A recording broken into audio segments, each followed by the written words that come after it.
It began with 3 soft knocks at his door, always at 3:03 a.m. No one was ever there, no footsteps retreating, just silence, so heavy it pressed against his chest. Then he noticed them, tiny raised dots scratched into the wood. At first, he thought it was nothing, until he translated the braille. 2 chilling words appeared on his screen. "I'm inside. What would you do if your home began to speak to you in a language you shouldn't understand? If every night the scratches returned, spelling warnings, threats, and impossible truths." Stay with us as we uncover the full story of the knocker left a message in braille. "But I'm not blind. You may never sleep the same way again." The first time the sound came, it was so soft he thought he'd imagined it. 3 gentle taps at the door, spaced evenly, almost polite. He checked his phone. 3:03 a.m. The room was thick with that peculiar late-night silence, where even the hum of the refrigerator seemed oppressive. He held his breath and waited, expecting perhaps to hear a neighbor fumbling for their keys, or someone's pet scampering in the hallway. Nothing came. He let out a shaky laugh at himself, turned over in bed, and tried to dismiss it. Old buildings make noises, he reasoned. Pipes expand, wood shifts. Still, he couldn't shake the sensation that the sound wasn't random. It had a rhythm. 3 knocks, pause, 3 more, as if someone or something wanted him to notice. He pulled the blanket up to his chin, eyes darting to the door. The minutes dragged on, and when no further sound came, he eventually succumbed to a shallow, uneasy sleep, never once taking his eyes off the door. The second night, he was ready. The day had been normal enough, though his thoughts kept drifting back to the knocks. At work, he almost mentioned it to a co-worker, but caught himself. What could he say? That he thought his door was haunted. Instead, he spent the evening at home, distracted, scrolling through his phone, binging a show he couldn't focus on. Midnight came and went, and he found himself staring at the clock. At 3:03 a.m., as though on cue, the knocks returned, soft, deliberate, and mocking in their familiarity. 3 knocks, a pause, 3 more. He sat bolt upright, heart hammering so hard it hurt.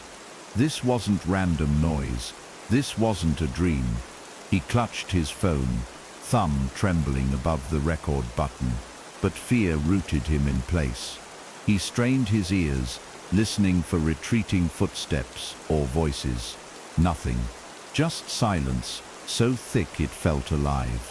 He stayed like that until dawn, too afraid to move, convinced that if he let down his guard, the door would open. By the 3rd night, exhaustion and fear had fused into something more dangerous: curiosity. He didn't even try to sleep. He sat in the living room with every light on, phone in hand, waiting. The minutes crawled. At 3:03 a.m., the knocks came again, slightly louder this time. 3 taps. A pause. 3 more. He jumped, dropping his phone, which clattered to the floor and slid out of reach. The sound made his stomach twist. The knocks weren't angry or rushed. They were patient, testing. His gaze fixed on the door across the room, the flimsy wood and cheap brass lock, suddenly feeling like a paper-thin shield. He wanted to speak, to shout, "Who's there?" but his voice caught in his throat. He couldn't move, couldn't blink. The silence that followed was so total, he swore he could hear his own blood rushing in his ears. Then came a faint new sound, scratching, barely audible, but undeniably there, like nails dragging slowly across the wood. He felt bile rise in his throat as the scratching stopped. Whatever it wasn't trying to break in. It was leaving something behind. Morning light brought no comfort. As the sun streamed weakly through the blinds, he forced himself toward the door, every step heavy with dread. At first glance, nothing seemed amiss, but when he ran his fingers over the wood, he felt it, tiny indentations, rough but purposeful, small dots arranged in rows. His breath hitched. He leaned closer, eyes scanning for meaning, but they looked random.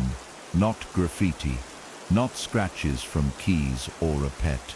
He pressed his fingertips against the dots again. They felt deliberate, like a code etched into the door.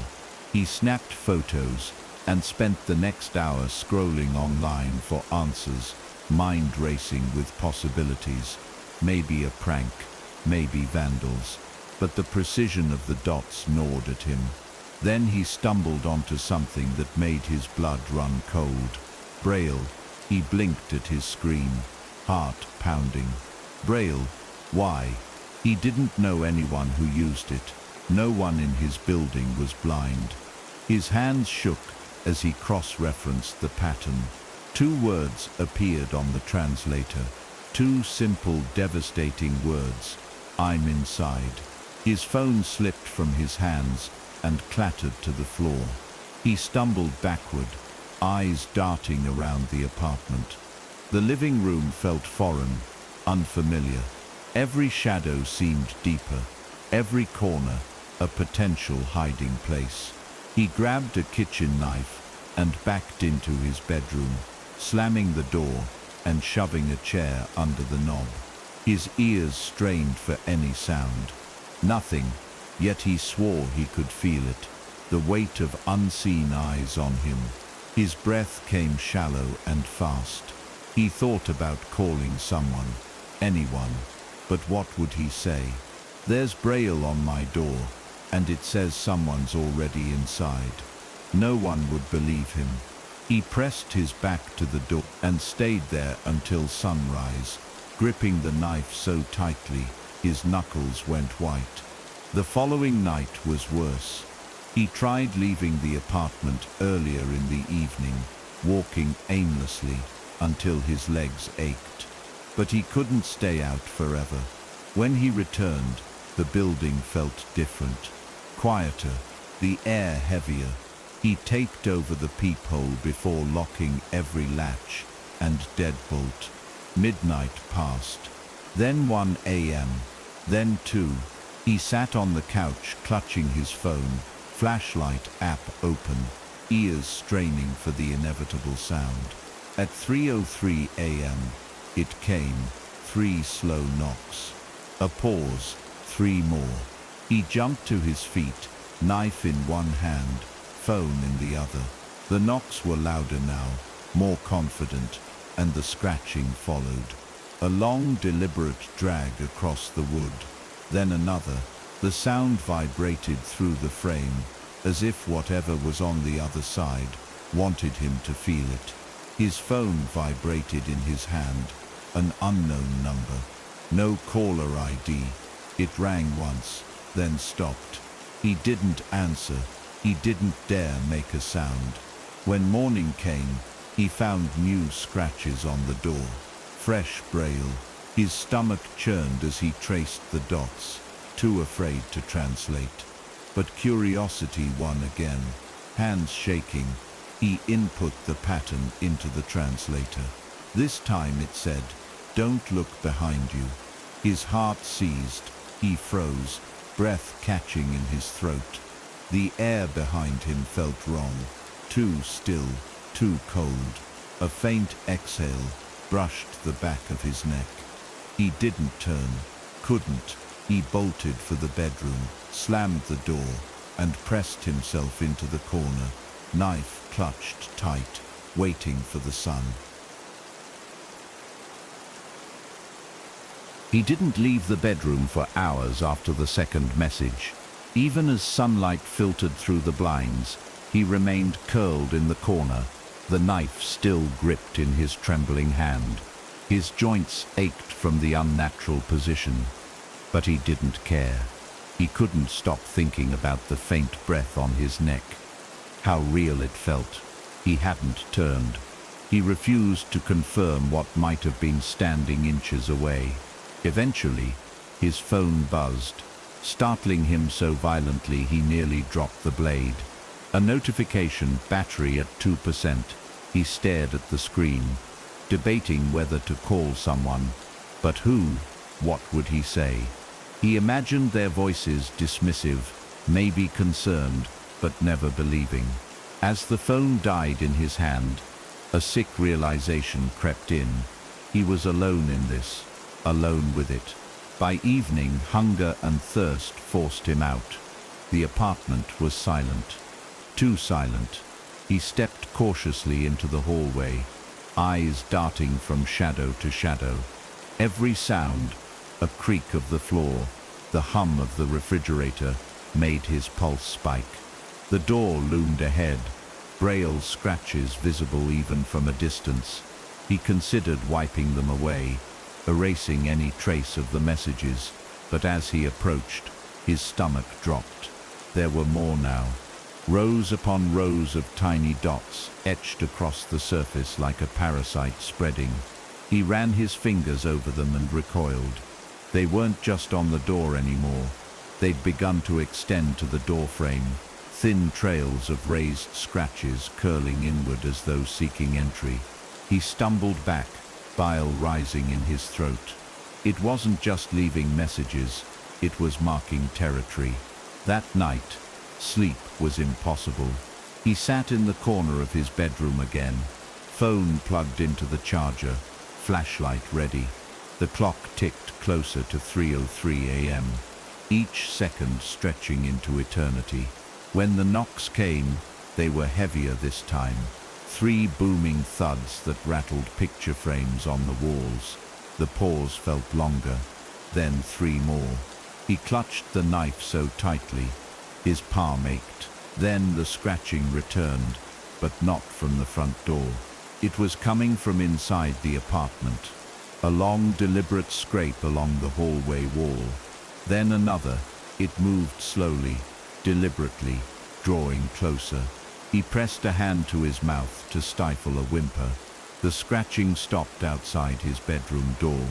A faint click followed, like a fingernail tapping wood.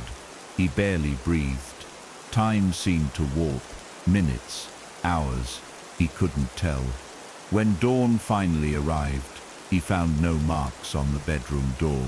But when he gathered the courage to step into the hall, he saw them, new braille scratches running along the walls, each set leading toward the front door, like breadcrumbs. His pulse roared in his ears as he traced the latest etchings, knuckles brushing the cold wood. He grabbed his phone, snapping more photos, his hands shaking so violently, most came out blurred. He copied the dots again, entered them into the translator, and waited. "Oh, this time," it said, "stop recording." His stomach twisted as he remembered all the photos and voice memos he'd collected. A shiver raced down his spine. How did it know? He deleted them all in a frenzy, every last file, praying it would make a difference. But deep down, he doubted it would. The next few days blurred together. He barricaded every door and window, stuffed towels under the gaps, covered the mirrors, taped over vents. But the scratching didn't stop. It grew bolder, louder. Sometimes it circled the living room, sometimes the kitchen. Once, he swore it whispered his name from the dark. The braille multiplied too, spreading like ivy across the apartment's surfaces, walls, furniture, even the bathroom mirror. He stopped translating. He didn't want to know anymore. But one night, his curiosity cracked through. Against his better judgment, he pressed his fingers to the newest message, etched onto the refrigerator door, and copied it. When the translation appeared, his vision blurred with terror. "Your eyes are useless." He stumbled back, nearly knocking over a chair. The air felt wrong, thicker, heavier. as if the apartment itself was watching. He squeezed his eyes shut and stayed like that for hours, afraid to open them again. He tried leaving once, just once. He packed a bag and bolted for the door in broad daylight. But as he twisted the lock, his phone buzzed. Unknown number, no caller ID. Against his better judgment, he answered. A faint sound whispered through the speaker, not a voice, but a soft, rhythmic tapping. 3 knocks, a pause, 3 more. He dropped the phone and backed away, knees buckling as his bag slid from his shoulder. The door's surface shimmered in the corner of his eye. New scratches formed even as he watched, dots carving themselves into the wood as if by invisible hands. The message was short. He didn't need a translator to understand. It said, "You can't leave." That night, he didn't try again. He lay curled on the floor, staring at the ceiling, listening to the sound of something breathing in the walls. Sleep was impossible. When his eyes drifted shut from exhaustion, he dreamed of darkness pressed tight against his face, of cold fingers tracing braille into his skin, carving warnings he couldn't escape. He woke with a start to find his arms itching. In the dim glow of his phone, he saw them, tiny raised dots, etched into his forearms like a brand. His stomach churned as he traced the pattern, reluctant but unable to stop. When he translated it, his chest tightened until he couldn't breathe. The message was clear. It said, "I'm already here." The days stopped having meaning after the braille carved itself into his skin. He couldn't remember how long it had been since he'd last left the apartment. The curtains stayed drawn, the lights always on. His phone lay dead on the counter. He didn't bother charging it anymore. Outside the windows, the city carried on as if nothing was wrong. People laughed, cars passed, life thrived. But inside, time had thickened, congealed into something oppressive and timeless. Every hour was the same. The scratching never stopped. It moved from room to room, sometimes slow and deliberate, other times frantic, like claws raking drywall. At first it stayed on the walls and furniture. Then it moved to the floors, the ceiling, his own skin. He tried to clean the dots off his forearms, scrubbing until the skin went raw. But more appeared the next morning, forming new words he refused to translate. He already knew they weren't warnings anymore. They were promises. He tried to stay awake as long as possible, fearing what might happen if he closed his eyes. But his body betrayed him. Exhaustion dragged him under in short, fitful bursts, dreams seeping into waking life. In those dreams, he couldn't see. His eyes were gone, replaced with endless darkness, and the sensation of fingers running across his face, his chest, his arms, carving dots, dragging nails, writing. When he woke, his cheeks and neck bore faint indentations. The messages were spreading. He no longer trusted mirrors. Once, in a moment of weakness, he looked. His reflection stared back with a smile. He didn't make, head cocked as though listening to a distant sound. He smashed the mirror instantly. The glass shards scattered across the bathroom tiles, each tiny piece catching his wild, terrified eyes and reflecting them back 100-fold. The next night, the braille spoke again. He hadn't meant to translate it. His fingers brushed across the raised dots out of habit, and before he realized it, he was inputting the pattern into the translator. When the words appeared, he froze. "You're not using them anyway." He didn't need to ask what them meant. His eyes. He stumbled backward until he hit the wall, breath ragged. His vision felt off. The apartment seemed dimmer. the edges of objects blurred as if viewed underwater. His heart pounded so loudly, he wondered if the presence could hear it, if it delighted in his growing panic. Something moved in the corner of his eye. No, not moved, shifted, a shadow folding in on itself, reshaping. He refused to look directly at it. He shut his eyes tight and pressed his palms against them until colorful patterns bloomed behind his lids. When he opened them, the shadow was gone, but he could still feel it, waiting, watching. He avoided the front door completely now. Once his lifeline to the outside world, it had become the epicenter of his nightmare. The braille covered it completely, layer upon layer of raised dots, stretching like scars across the wood. He'd stopped counting how many messages there were. The smell of the apartment had changed too, stale, metallic, faintly sweet, like rotting fruit. Sometimes the air felt humid, sticky, and his skin would crawl as though invisible insects scurried over it. Other times, it was icy cold, his breath misting in front of him, despite the thermostat reading a comfortable 70 degrees. He spent hours huddled in corners, knees drawn to his chest, whispering nonsense to himself just to fill the silence. But the silence never lasted. The knocking would return, sometimes at 3:03 a.m., sometimes earlier, as though testing how far it could push him. And each time it seemed closer, louder, less restrained. Once, in a desperate act of defiance, he shouted at it. He screamed until his throat ached, pounding his fists on the walls, demanding it leave him alone. The apartment answered with a low creak, followed by a sound he couldn't place, a soft, wet noise, like something dragging across the floor. He froze. It was coming from the kitchen. Slowly, too slowly, he turned his head toward the doorway. The scratching had resumed, but now it was joined by another sound. Whispering, faint, breathy syllables he couldn't understand, as if someone or something was speaking a language not meant for human ears. His eyes burned, his vision swam.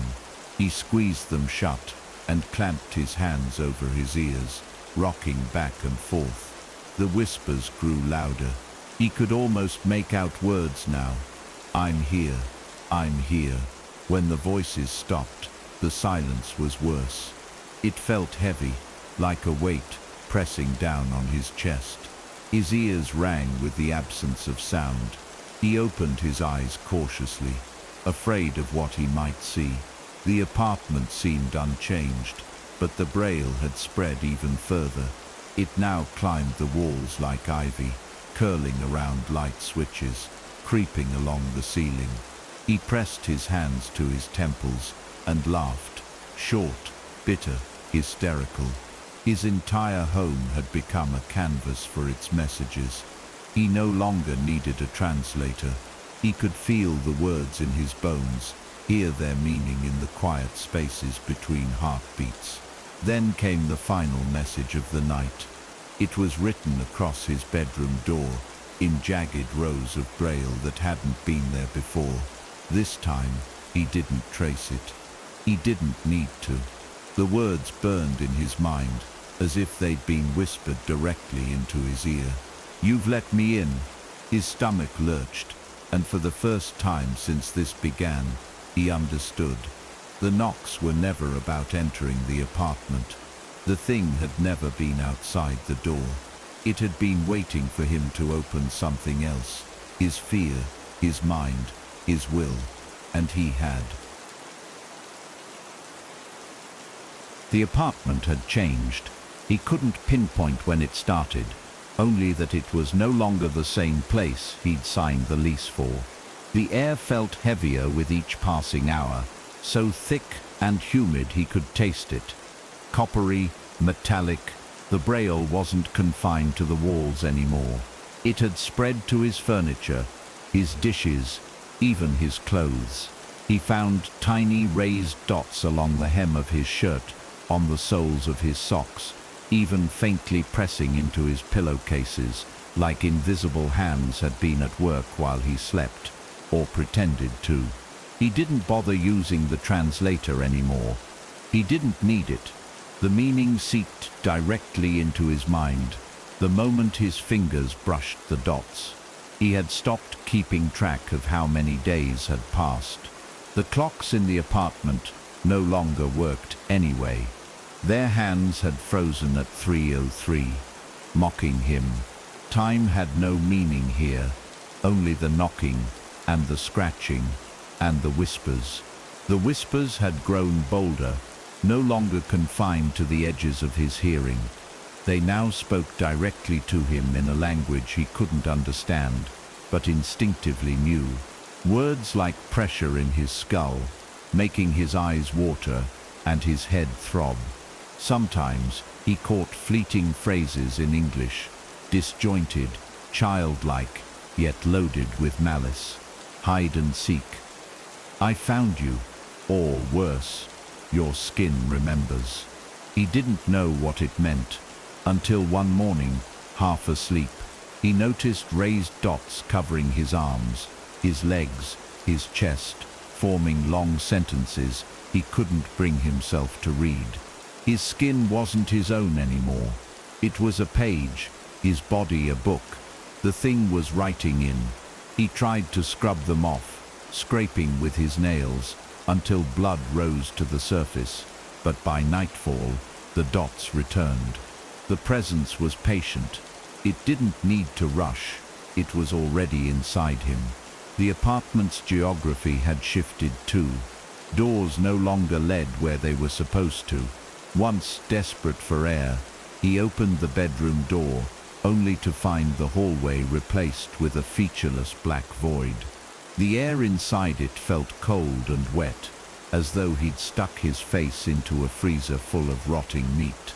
Another time, he swore the kitchen stretched longer than it should have, the counters extending endlessly, the refrigerator receding into a vanishing point, no matter how far he walked. He stopped trying to escape. He stopped trying to make sense of anything. Reality was pliable now, bent to the will of something far older, far crueler, and infinitely more patient. That night, the knocking returned, but this time it was different. It didn't come from the front door. It came from all directions at once. The walls, the ceiling, the floorboards, all pulsing in unison with that horrible rhythm. 3 knocks. A pause. 3 more. He covered his ears, but it was no use. The sound vibrated in his bones, a primal drumbeat commanding him to move. He curled into himself, whispering nonsense prayers, hoping to drown it out. But then came the scratching, not from the walls, from inside his own head. Long, deliberate scrapes across his skull, felt rather than heard. He clawed at his scalp until tufts of hair came loose, screaming until his voice cracked. The braille on his skin began to pulse like a second heartbeat, hot and burning. He didn't need to translate it. He already knew. It's your turn to knock. He thought of resisting, of fighting whatever was trying to consume him, but the will wasn't there anymore. The thing had worn him down to a hollow shell. When his hand lifted on its own, knuckles brushing the bedroom door, he barely registered it. His arm moved without his command. Once, twice, 3 times. Then again, the sound echoed through the apartment like a gunshot. 3 knocks. A pause. 3 more. The whispers roared their approval. The dots on his arms seared his flesh, spelling out words in a language that wasn't meant for human eyes. He felt his lips moving too, reciting sounds he didn't recognize. His own voice foreign and guttural. The apartment seemed to shudder, walls rippling as shadows gathered in the corners, coalescing into something almost human, but infinitely wrong. When it spoke, its voice wasn't a sound but a feeling, a vibration in his bones that reverberated through his very soul. "You've knocked. Now," I answer. His vision went black, not like sleep, not like fainting, just an abrupt, suffocating nothingness. When he opened his eyes, he was no longer in his apartment. He stood in a corridor of endless doors, each one covered in braille that pulsed faintly, as though alive.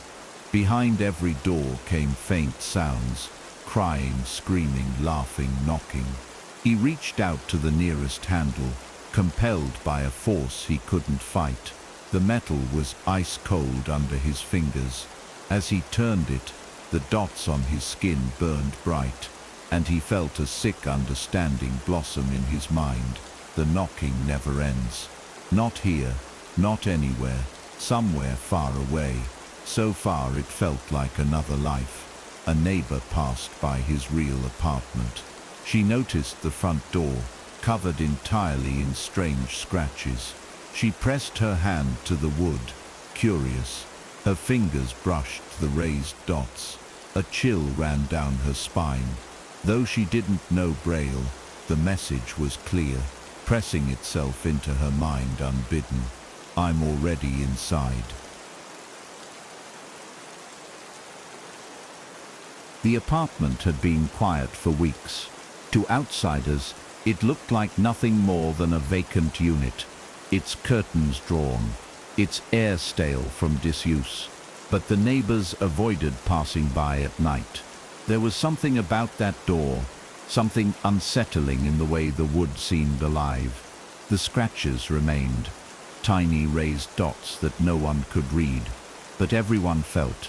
A maintenance worker once brushed his hand across them absent-mindedly while fixing a hallway light. His eyes glazed over, and for weeks afterward he complained of hearing faint knocks at home, always at 3:03 a.m. He quit his job soon after, citing personal reasons in a trembling voice. The landlord never entered the apartment again. Instead, he listed it quietly, hoping some unsuspecting tenant would take it off his hands. When she moved in, she felt none of the unease that had infected the others. The listing had been a steal, a spacious one-bedroom downtown, absurdly underpriced. She didn't question it. She was tired of couch surfing and living out of boxes. From the first night, though, strange things happened. A faint draft despite sealed windows, the sound of movement in the walls. She brushed it off.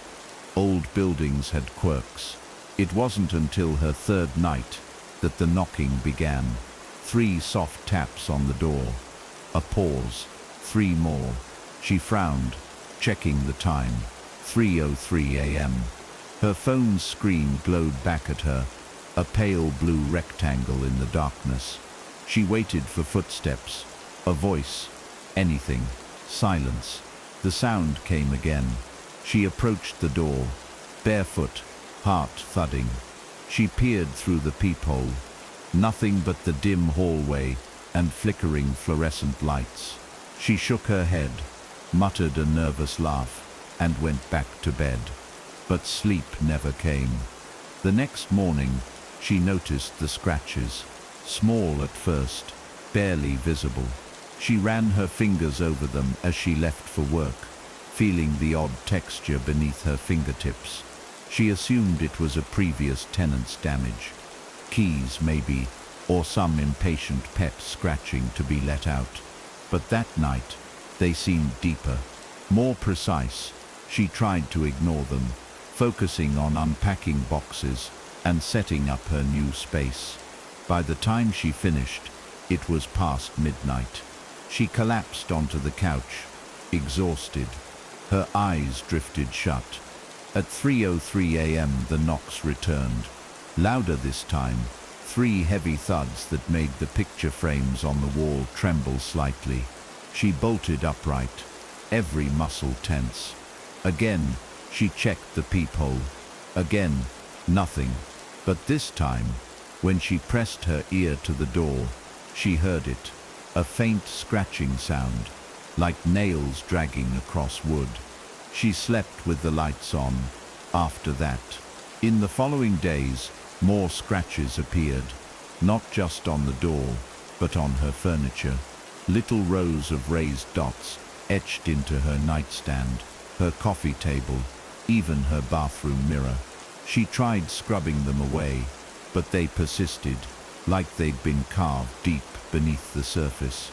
She finally took a photo and ran it through an app, out of idle curiosity. The app recognized the dots immediately. Braille. She stared at the translation, a chill creeping up her spine. 2 words, "I'm inside." Her hand trembled as she locked every latch and deadbolt in the apartment. She considered leaving, but reminded herself of the lease, the deposit, her tight finances. It was just a prank, she told herself. Some elaborate setup by the previous tenant, or a bored neighbor. But deep down, a whisper of fear began to take root. By the end of her first week, her reality had begun to fracture. The braille spread like ivy across every surface. She stopped translating after the 3rd message. The first had been unsettling. The second, "Don't answer the door," had made her blood run cold. But the 3rd was worse. "Stop looking." She avoided mirrors after that. She covered the peephole. She kept her phone off at night, not wanting to see the time glowing 3:03 a.m. again. But it didn't matter. The knocks grew louder, the scratching closer. She started hearing faint whispers when she tried to sleep. Indistinct at first, then sharper, clearer. We're here. Her apartment seemed to shift in subtle ways, the hallways stretching longer, doors leading to rooms that shouldn't exist. Once, she opened the closet and saw only darkness, deep and infinite, with faint dots glowing in the void like eyes. She shut the door and pushed a dresser in front of it. One night, she dreamed she was blind.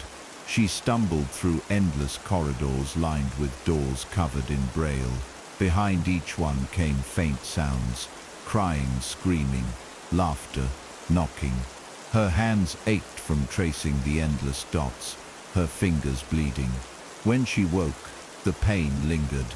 She looked down to find tiny raised bumps carved into her palms, her forearms, even her chest. She screamed, but no sound came out. Her voice was gone. Her phone lay on the floor, screen cracked, displaying a single notification from an unknown number. It read, "Your turn." That night, at 3:03 a.m., her knuckles rapped against the door 3 times. A pause, 3 more. She hadn't wanted to knock. She hadn't even decided to move. Her body was no longer her own. She didn't remember knocking. She only remembered the sound, her own knuckles striking the wood. 3 times, pause, 3 more. Her heartbeat pulsed in her ears like a second rhythm, fighting the one echoing from the door. When she pulled her hand back, it trembled. Her joints ached. She hadn't willed the movement, hadn't meant to answer, but the knocking demanded a response, and her body had obeyed. She backed away slowly, eyes locked on the door, as if expecting it to swing open. It didn't, but the silence that followed was worse, heavy, pregnant. It hung in the air like a held breath, waiting for her to let her guard down. She didn't sleep that night, or the next. Shadows in the corners of her vision twitched and swayed, almost taunting her. The braille returned in greater numbers, growing faster than she could trace or hide. It moved from her arms to her legs, her neck, her back, entire phrases etched into her skin overnight, like she'd rolled across a language in her sleep. Every message that appeared on her body now came with meaning, without needing translation. She'd become fluent in a dialect of dread, understanding without reading. One morning, she stood before the bathroom mirror and felt the phrase on her shoulder before she saw it. Her fingers traced the bumps, and her stomach turned before her brain could even form the sentence. "It wears you next." That was the first time she tried to scream, but the noise caught in her throat like a swallowed stone. No sound emerged, only a dry rasp and tears that wouldn't fall. She staggered back, knocking over bottles, her elbow crashing into the sink. Blood welled from a fresh scratch, and even that began to form dots. Her body was no longer her own. She was a medium, a living surface, something between victim and vessel. She stared at herself in the mirror, and something in the reflection blinked, just a fraction of a second too late. Her lips didn't move, but the reflection whispered, "You're almost hollow now." She left the apartment that day for the first time in nearly a week. Her steps were unsure. The hallway outside felt too bright, unnaturally sterile, like a hospital corridor in a dream. As she passed the neighbor's unit, a dog on the other side began barking violently, snarling, growling. Its owner yelled something, muffled and irritated. She flinched as she walked past, arms wrapped tight around her body, head down. But when she reached the street, something strange happened. The sunlight didn't warm her skin. The wind didn't touch her face. It was as if she'd slipped through a membrane, still physically present, but no longer completely real. People passed her without noticing. A child ran too close and shivered mid-step, eyes locking on her arm where a patch of braille had begun to surface like a rash. The child didn't say a word, just walked quickly back to his mother, never looking back.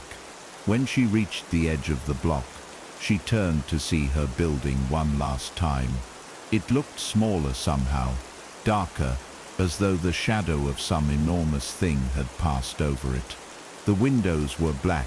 She turned away before she could see her own face in one of them, staring down from above. She tried sleeping at a friend's place that night, someone she hadn't spoken to in months, someone who owed her a favor and didn't ask too many questions. She lied, said she needed a break, said her apartment had a mold problem, didn't mention the knots under her skin or the phantom knocks echoing in her ears.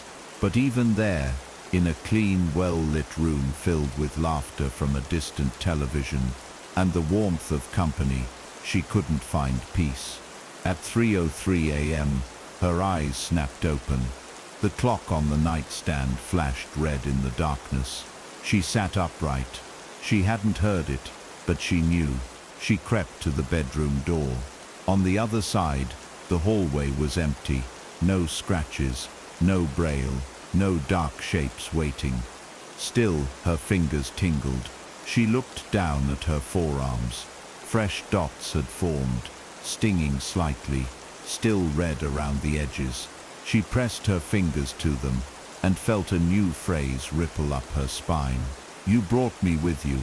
Panic clawed at her throat. She grabbed her things and fled before sunrise, leaving behind confused texts and unanswered calls. Back at her building, the elevator mirror showed her something else entirely, a version of herself that didn't blink, that smiled when she didn't. She took the stairs after that, each step echoing strangely, like the stairwell had become an empty throat, swallowing sound. She re-entered her apartment, defeated. It greeted her with a blast of stale metallic air thicker than ever. The braille had multiplied exponentially.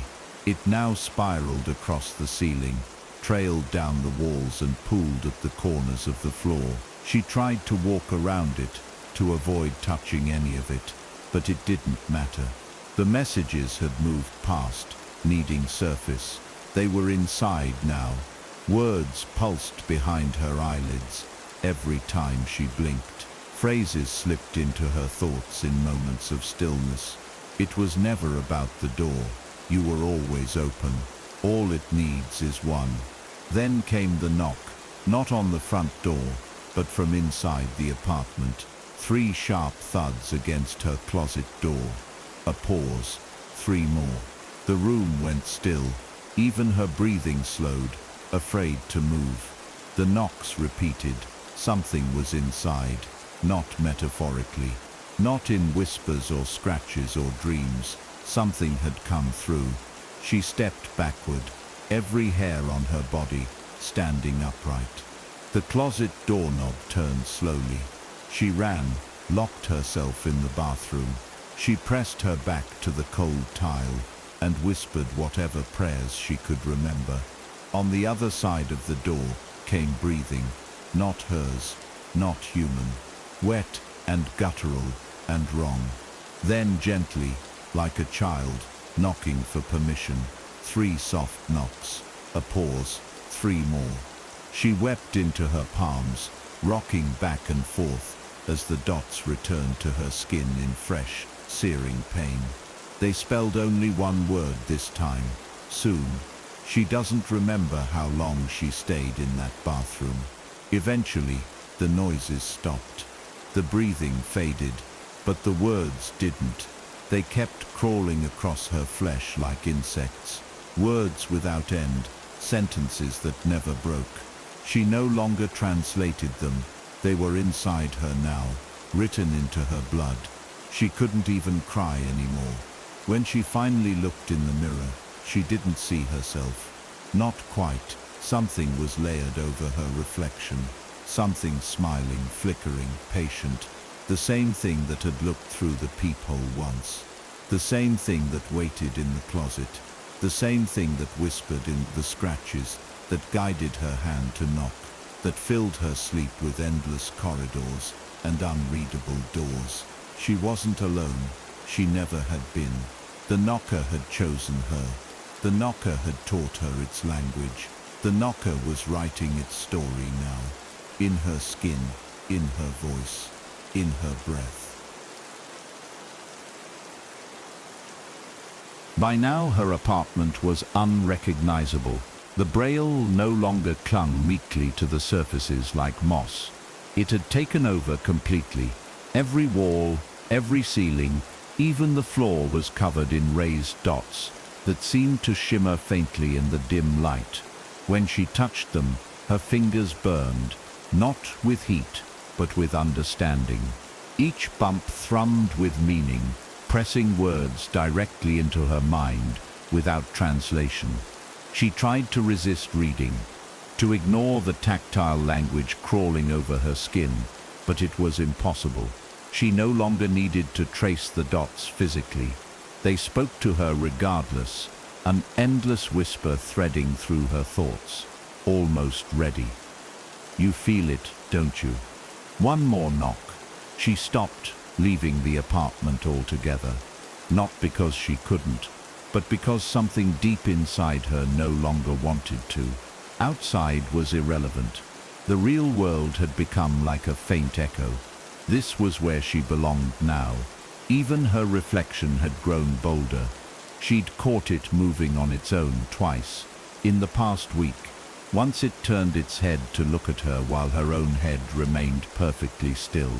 Another time, it smiled, not a twitch of her lips, not a flicker of humor, but a full, wide grin that bared too many teeth. She smashed that mirror too, but every shard reflected her the same way, grinning, eyes dark and endless, mouth silently forming the words she could hear inside her skull. It's okay, you're nearly hollow. When she slept, she found herself wandering endless corridors lined with doors, each covered in braille. Sometimes she knocked on them, sometimes they knocked back. Once she tried opening one, a hand shot out, bone white and slick with something thick and black, clutching her wrist until she woke screaming. When she looked at her arm, fresh braille had been etched into her skin like a bracelet. You knocked first. She tried once, just once, to fight back. Gathering what little strength she had left, she pried open the apartment door and ran barefoot into the hallway, half sobbing, half laughing. But the building was wrong. The exit signs were gone. The hallway stretched too far in both directions, lined with doors identical to her own, each one marred by faint scratches. A faint knocking echoed from all sides. Sometimes 3, sometimes 4, sometimes dozens. She turned back toward her apartment in a panic, but the door was no longer there. Only more hallway, more doors, more braille. The air tasted like iron and rot. Her breath came out in misty plumes despite the sweltering heat pressing in around her. She pressed her palms to her temples and squeezed her eyes shut, praying it was a hallucination. When she opened them again, she was back in her apartment, standing before her closet door. The knob turned slightly. Something on the other side let out a breathy sigh, long and wet and too close. The knocks returned that night, not soft, not cautious. They were thunderous now, shaking the walls, rattling dishes in the cupboards, vibrating in her teeth. 3 knocks, pause, 3 more. The sound came from everywhere and nowhere. Her ears ached, her vision blurred. The braille on her skin burned hot enough to blister. She clutched at her arms, nails digging deep, as if she could claw the words out of her flesh. But the burning only spread, down her legs, across her chest, creeping up her neck toward her face. Her reflection, her grinning, unblinking reflection, appeared in the black screen of her dead phone. It mouthed something. She could hear it clear as a bell in her mind. "Let me wear you," she screamed. She screamed until her throat bled, but no sound came out. Her voice was gone, stolen. She collapsed to her knees as the knocks grew faster, more frantic. The closet door shuddered violently, as though something massive pressed against it from the other side. The braille on the walls pulsed in time with her heartbeat, alive and hungry. Then, suddenly, silence. Total, complete. Her breath was loud in the stillness. She tried to crawl away, but her limbs refused her. Her fingers twitched without her command. Slowly, agonizingly, they curled into a fist. Her arm lifted. She fought to stop it, tears streaming down her face, but her hand moved inexorably toward the closet door. Once, twice, 3 times, a pause. Once, twice, 3 times, the echoes stretched on forever. Then a voice, low, soft, patient, spoke from within. Perfect. When she opened her eyes again, she wasn't in her apartment anymore. Or perhaps she was, but it had changed. The room was black, the braille glowing faintly like constellations in an alien sky. Shapes moved in the shadows, tall, spindly, with too many joints and faces blurred, as though behind rippling water. They watched her with eyeless gazes, their forms twitching slightly, as if adjusting to new skins. One of them stepped forward. It placed a finger to her chest, where the last phrase had been written, "I am you." She didn't resist as her mouth opened, as the first syllables of a language not meant for humans crawled from her throat. She was no longer herself. She was a page turned, a door opened, a hollow vessel filled, far away.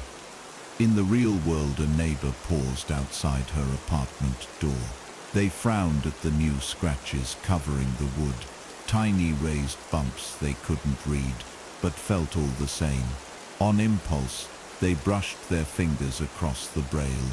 A shiver ran through them. Though they didn't know how, they understood the words, "Knock before entering." Their knuckles hovered over the door.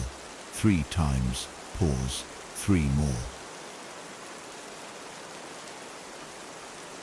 The door was never meant to keep it out.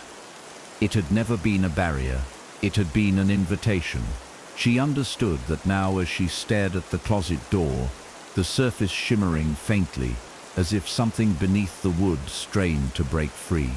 Her body felt heavier by the hour, as though her bones had been replaced with lead. The braille had claimed every inch of her skin, covering her like a second, living dermis. It pulsed faintly in time with her heartbeat. Or maybe it was no longer her heartbeat at all. It throbbed like a distant drumbeat. 3 thuds, a pause, 3 more, the rhythm vibrating through her chest and down into the floorboards. When she touched her skin now, it wasn't warm. It was cold and unyielding, like carved stone. And beneath her fingertips, she felt the words without even needing to focus. "You're ready." She didn't remember sitting down. She didn't remember the lights flickering out, or the windows melting into black voids. The apartment was gone. She sat in a room lined with doors, each one identical to hers, each one covered in braille that seemed to ripple faintly, as though whispering among themselves. She could hear faint noises behind them. Some held laughter, shrill and hysterical. Others carried crying, sobbing so raw it scraped her nerves. And some most echoed with the sound she feared most. 3 knocks, a pause, 3 more. She tried to stand, but her legs didn't respond. She realized she wasn't sitting on the floor, but suspended slightly above it, tethered to nothing, her arms floating at her sides. The air felt thick with voices, not speaking to her, not yet, but waiting, judging, weighing. When the closest door creaked open, she saw nothing beyond it, only darkness. But from that darkness came a long, slender arm, white as bone, slick as though wet. It pointed at her. Slowly her own hand rose to point back. She tried to scream. She tried to resist, but her body betrayed her. Her fingers curled and extended without command. The shape in the darkness spoke, not in words, but in sensation. A low, hollow thrum reverberated through her skull, and she understood. "Now you knock." The sound burst from her chest before she even realized what she was doing. Her fist clenched, her knuckles rapped against the nearest door. Once, twice, 3 times. Pause. Once, twice, 3 times. The echoes rippled through the corridor like a shockwave. Every other door began to shake, faint hands pounding back from within. She clutched at her head, but her hands no longer obeyed. They had begun to split and distort, fingers stretching unnaturally, joints bending backward, as if making room for something else inside them. She was no longer alone in her body. She was a vessel, a conduit, a new host for an old, patient thing. Somewhere far away, back in the apartment building, a maintenance man approached her door. He'd been asked to check on a missing tenant. His key hovered over the lock. He frowned at the scratches covering the wood, rows of raised dots he'd never noticed before. On a whim, he traced them with his thumb. His vision blurred. The air in the hallway shifted slightly, growing denser. He couldn't move his hand away. His mind filled with words he didn't understand, but felt all the same. "Your turn." He knocked 3 times. A pause. 3 more. Inside, the braille bloomed across every surface like ivy, crawling into cracks, slipping into the smallest spaces. The knocking echoed endlessly now, each door answering another, a symphony of trapped fists pounding from behind, locked wood. She floated in the center of it all, head tilted, eyes glassy, mouth moving in a slow, silent chant. The corridor darkened as more shadows emerged, shifting and writhing, filling the space between doors. The knocker no longer needed her to fight. It had won. She was hollow now, every thought replaced with its words, every movement dictated by its rhythm. Her body shuddered as she knocked again, the sound reverberating like a heartbeat. The other doors answered in kind, louder, faster. The whole space trembled as though alive. The final phrase seared across her chest like fire as her voice, no longer her own, spoke aloud. "We're already inside. Aldous sitioned." He wasn't supposed to be here. The apartment wasn't his. It belonged to his cousin, who disappeared 2 weeks prior, when he got the call from the landlord asking if he wanted to take over the lease. It seemed like a cruel joke, but his cousin's phone had gone dark. No calls, no texts, no online activity. And when he arrived to pack up her belongings, the door was unlocked, the air inside stifling. He didn't notice the scratches at first, not until he brushed his fingers over the frame and felt the faint raised dots. He frowned, tracing them absent-mindedly. They reminded him of something, but he couldn't place it. That night, as he lay on her couch scrolling his phone, the memory hit him. Braille. He'd seen it on elevator panels, library books. Odd. Why would Braille be carved into a door? He didn't think much of it then. He was too tired, too distracted. But when the knocks came at 3:03 a.m., his exhaustion turned to ice. 3 slow, deliberate knocks echoed through the apartment. A pause. 3 more. He sat up, phone slipping from his fingers. His breath hitched. Probably a neighbor, he told himself. Maybe someone drunk, or at the wrong door. He padded across the apartment in bare feet, pressing an eye to the peephole. Nothing. Just the dim humming hallway. No footsteps retreating. No shadows shifting. He shook his head, chuckling nervously. I'm imagining things, but when he turned to go back to the couch, he froze. Faint scratches now lined the inside of the door. Tiny grooves that hadn't been there when he arrived. He ran his hand over them and shuddered. His skin prickled, as though charged with static electricity. That night, sleep came in fits, haunted by dreams of endless corridors, lined with doors. Behind each one came faint, knocking, the sound growing louder and more frantic as he stumbled past. The days blurred. The apartment felt wrong, too quiet, too still.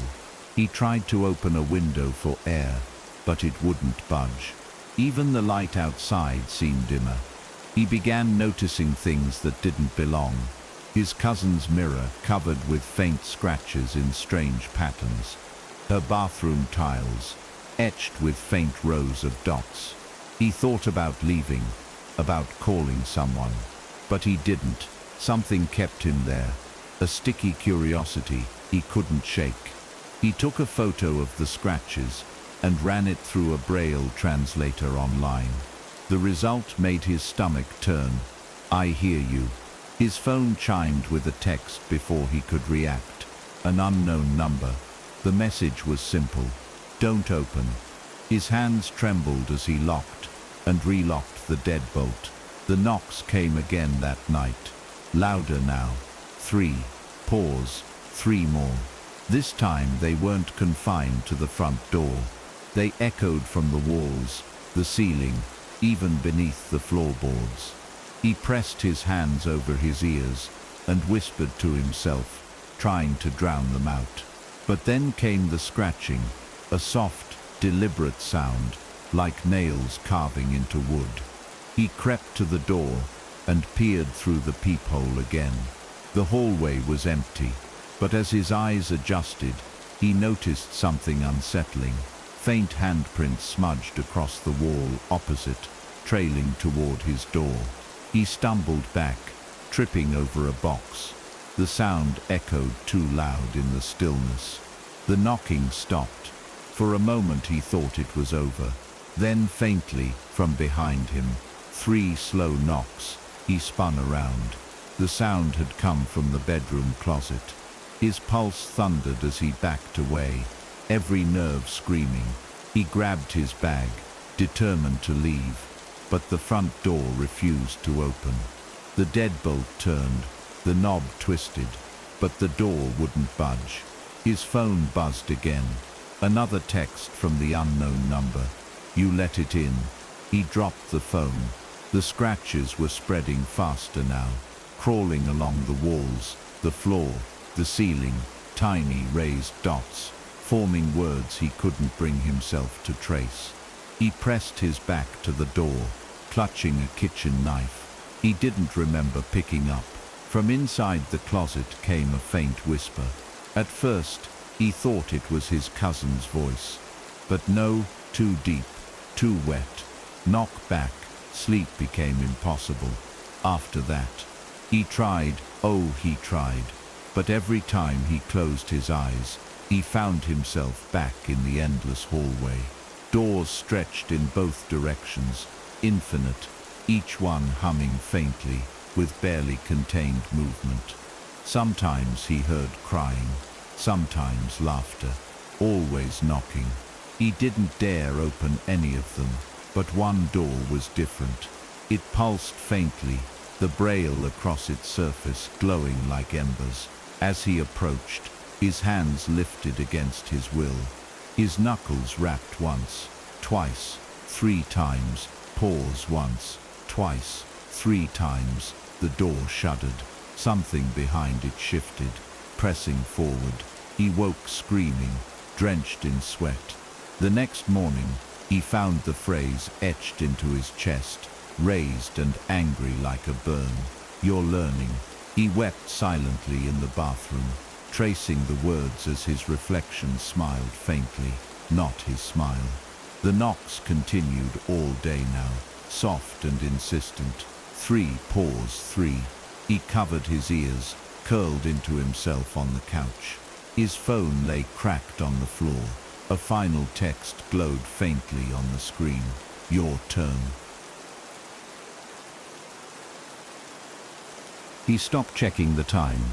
The glowing digits on his phone, his watch, the microwave, they all froze at 3:03 a.m. No matter how long the day felt, how many hours seemed to pass, every glance brought him back to that number. The braille had spread from the door to the walls, to the counters, to his own skin. Raised bumps crawled across his forearms, his chest, his neck, spelling sentences that made his stomach churn. He didn't need an app to translate anymore. He understood them now, in a way that bypassed language. "You knocked first. We're listening. You're almost empty." He caught himself tracing the dots without thinking, his fingertips brushing them like a nervous tick. Each touch made the voices louder in his mind, low guttural murmurs that grew clearer every hour. The knocking no longer waited for night. It came at random intervals now, 3 deliberate strikes that reverberated from every surface of the apartment. The sound vibrated in his teeth, rattled in his lungs, set his bones humming in unison. He pressed his palms to his ears until they ached. But it made no difference. The noise wasn't traveling through air anymore. It was inside him. He tried screaming once, just once, to drown it out. But when he opened his mouth, only a faint, hollow knocking emerged, echoing from deep within his chest. He staggered to the bathroom mirror, clutching the sink for balance. His reflection didn't follow his movements. It stood still, grinning faintly, eyes black pits where his used to be. Its lips moved without sound, forming words he didn't need to hear aloud. Soon, sleep became a trap. Every time his eyes closed, he was back in that endless corridor. Doors stretched on for eternity, their surfaces crawling with glowing braille. He tried to resist, but his body betrayed him, moving down the hallway in jerky, puppet-like steps. The knocks echoed louder here. Behind every door came frantic pounding, fists slamming from the other side, begging to be let out. He knew what waited beyond. He'd seen glimpses, pale, jointless limbs, faces stretched like melting wax, eyes that weren't eyes at all, but the door directly ahead of him pulsed brighter than the rest. His hand lifted against his will. His knuckles struck wood. Once, twice, 3 times. A pause. Once, twice, 3 times. The door sighed, open a crack. A single hand slipped through, slick with something black and tar-like. It pressed against his chest, and when he woke, fresh braille burned across his ribcage. "We chose you." He tried to leave the apartment. He really tried. Packed a bag, put on his shoes, made it as far as the hallway before the air thickened, pressing against him like wet cement. The lights overhead flickered violently, casting long shadows that twisted and writhed like living things. He heard soft laughter, high-pitched and childlike, echoing from every direction. Then the knocking started again, this time coming from every door in the hallway at once. Dozens of synchronized thuds that rattled the walls and made his stomach lurch. He turned back toward his apartment instinctively, but the door had vanished. In its place was a blank wall covered in faint, glowing dots. He reached out in desperation. His fingers brushed the braille, and a phrase seared itself into his mind: "No way out." When he blinked, he was back inside. Or maybe he'd never left. The apartment was suffocating now, walls bending inward slightly, as if breathing around him. The furniture was gone. Only the braille remained, covering every surface in endless sentences he no longer tried to avoid. They spoke in unison now, filling his mind like a choir. Almost ready, almost hollow, almost home.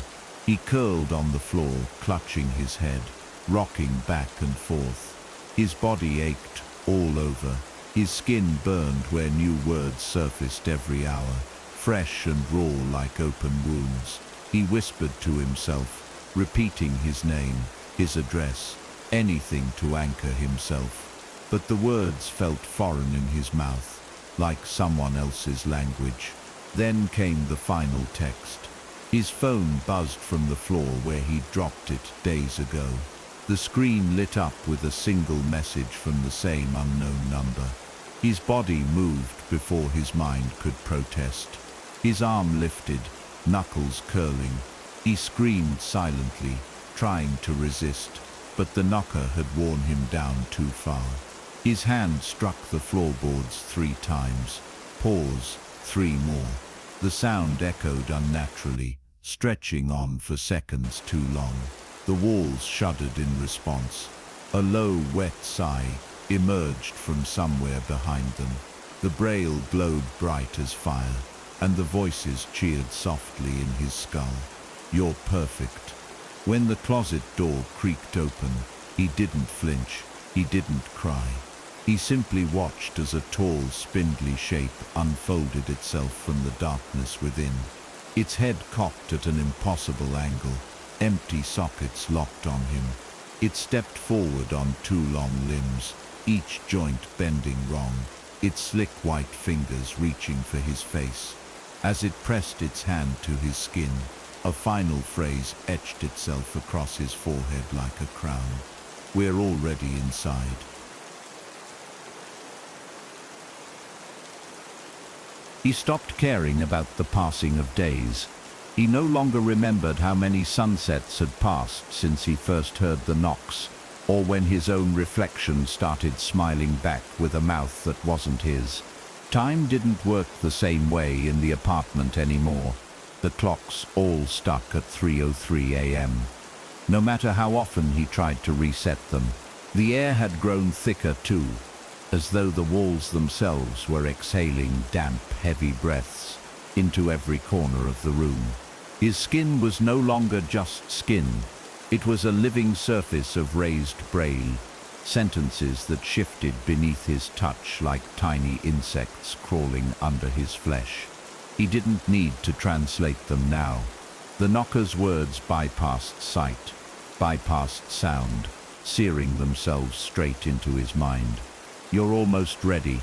Hollow makes a perfect door." Knock again. His knuckles were raw from obeying. He hadn't meant to keep knocking, but some deep compulsion pulled his hand up again and again, striking the walls, the floorboards, even the inside of his own closet door. 3 times. Pause. 3 more. Each knock reverberated strangely, not just in the air but in his chest cavity, rattling his ribs like a second unnatural heartbeat. Every time he tried to stop, his hands twitched violently until they lifted of their own accord, as though invisible strings tugged them upright. He realized then that his resistance had already been broken days ago, maybe weeks. Or had he ever resisted at all? The memory of himself before this place was fading fast. His name, his voice, even his face, they all felt like things he had borrowed from someone else and was now expected to return. The corridor in his dreams had become his permanent home. There was no more sleep, no more waking, only drifting endlessly down the hallway lined with identical doors, their surfaces crawling with glowing braille. He understood them now. They weren't messages, they were names. Names of all who had knocked, all who had been hollowed out, all who had been rewritten by whatever waited patiently behind the wood. And he was about to become one of them. Sometimes he heard voices behind the doors, familiar ones, muffled and strained with panic. A cousin calling his name. A childhood friend begging him to let her out. Other voices too, ones he'd never heard before but recognized with an aching certainty, screaming, sobbing, pleading through the layers of braille. His footsteps echoed loud and hollow as he passed them, his hands brushing the doors, absorbing their fear, their madness, their surrender. His own hands were no longer fully human. The fingers had grown longer, paler, skin stretched taut over lengthened joints that bent in unnatural ways. They quivered constantly, as if eager to knock again. The knocker had shown him what waited behind the doors once. He'd seen that spindly, eyeless thing crouched in the darkness, grinning with a mouth that was too wide and too sharp. It didn't chase him. It didn't need to. It had only pointed at him with one long, wet finger and whispered into his bones, "You're already mine." When he opened his eyes back in the apartment, nothing felt solid. The floor shifted like water underfoot, and the walls pulsed faintly, as though alive. The braille had expanded to cover every inch of visible space. Even the air seemed thick with dots, faintly glowing patterns hovering like motes of dust. He couldn't avoid them. Every breath pulled their meaning deeper into his lungs, sinking it into his blood. Spread it, knock for them. The voice didn't echo from the walls anymore. It was inside him. It was him. He staggered to the front door, hoping to escape, but the door wasn't there. In its place stood a blank slab of wood, covered in more braille. His hand rose without hesitation. 3 knocks. Pause. 3 more. From somewhere deep in the building came answering knocks, hundreds of them, moving floor to floor in a rising crescendo. A baby wailed faintly below. A man sobbed uncontrollably in the unit above. The knocker was spreading. He could feel it, each new host's hollowed mind joining his in, an infinite chorus of fists striking wood. The infection bled into the world outside. One evening, he forced himself to walk the halls of his apartment building, hoping for fresh air, hoping for anything other than the thick metallic taste in his mouth. But the hallway was longer than it should have been, stretching impossibly far in both directions, lined with identical doors that all bore the same faint scratches. Some residents had already begun. He heard them. Behind one door, slow, deliberate knocks, as though someone was practicing the rhythm. Behind another, frantic pounding, accompanied by muffled screams and furniture dragging. He passed an open doorway just in time to see a woman pressing her trembling fingers against a wall's braille. Her breath hitched, her eyes rolled back slightly, and she began to whisper under her breath. 3 paws, 3 paws, 3. He kept moving. He couldn't stop. His feet dragged him forward, each step accompanied by the phantom sound of knocking, louder now, coming from within his own chest cavity. By the time he stumbled out into the street, the world had lost its sharpness. Buildings leaned subtly toward him, windows reflecting infinite rows of doors instead of the city beyond. People moved strangely, their heads jerking at odd angles as if something inside them was trying to find a comfortable fit. A mother clutched her child's hand too tightly, whispering in a language that sounded eerily like the shifting dots now etched across her exposed arms. The child turned to look at him as they passed. Its eyes were deep, empty sockets, but its mouth was smiling faintly. His body didn't flinch, he only smiled back. His own reflection in a passing shop window grinned wider than should have been possible. The words etched across his neck glowed faintly like fresh scars. Almost perfect, almost whole. When he returned to his apartment, his sanctuary, his prison, the closet door waited for him. It stood ajar now, exhaling the same damp metallic air that had filled the space for weeks. Something inside shifted. He could hear the sound of wet flesh sliding across wood. Long fingers curled around the edge of the doorframe, bone white and glistening. His own hand rose one final time. 3 knocks. 3 more. The thing behind the door sighed, the sound low and heavy like the breath of a predator settling in to feast. Then the closet door swung fully open.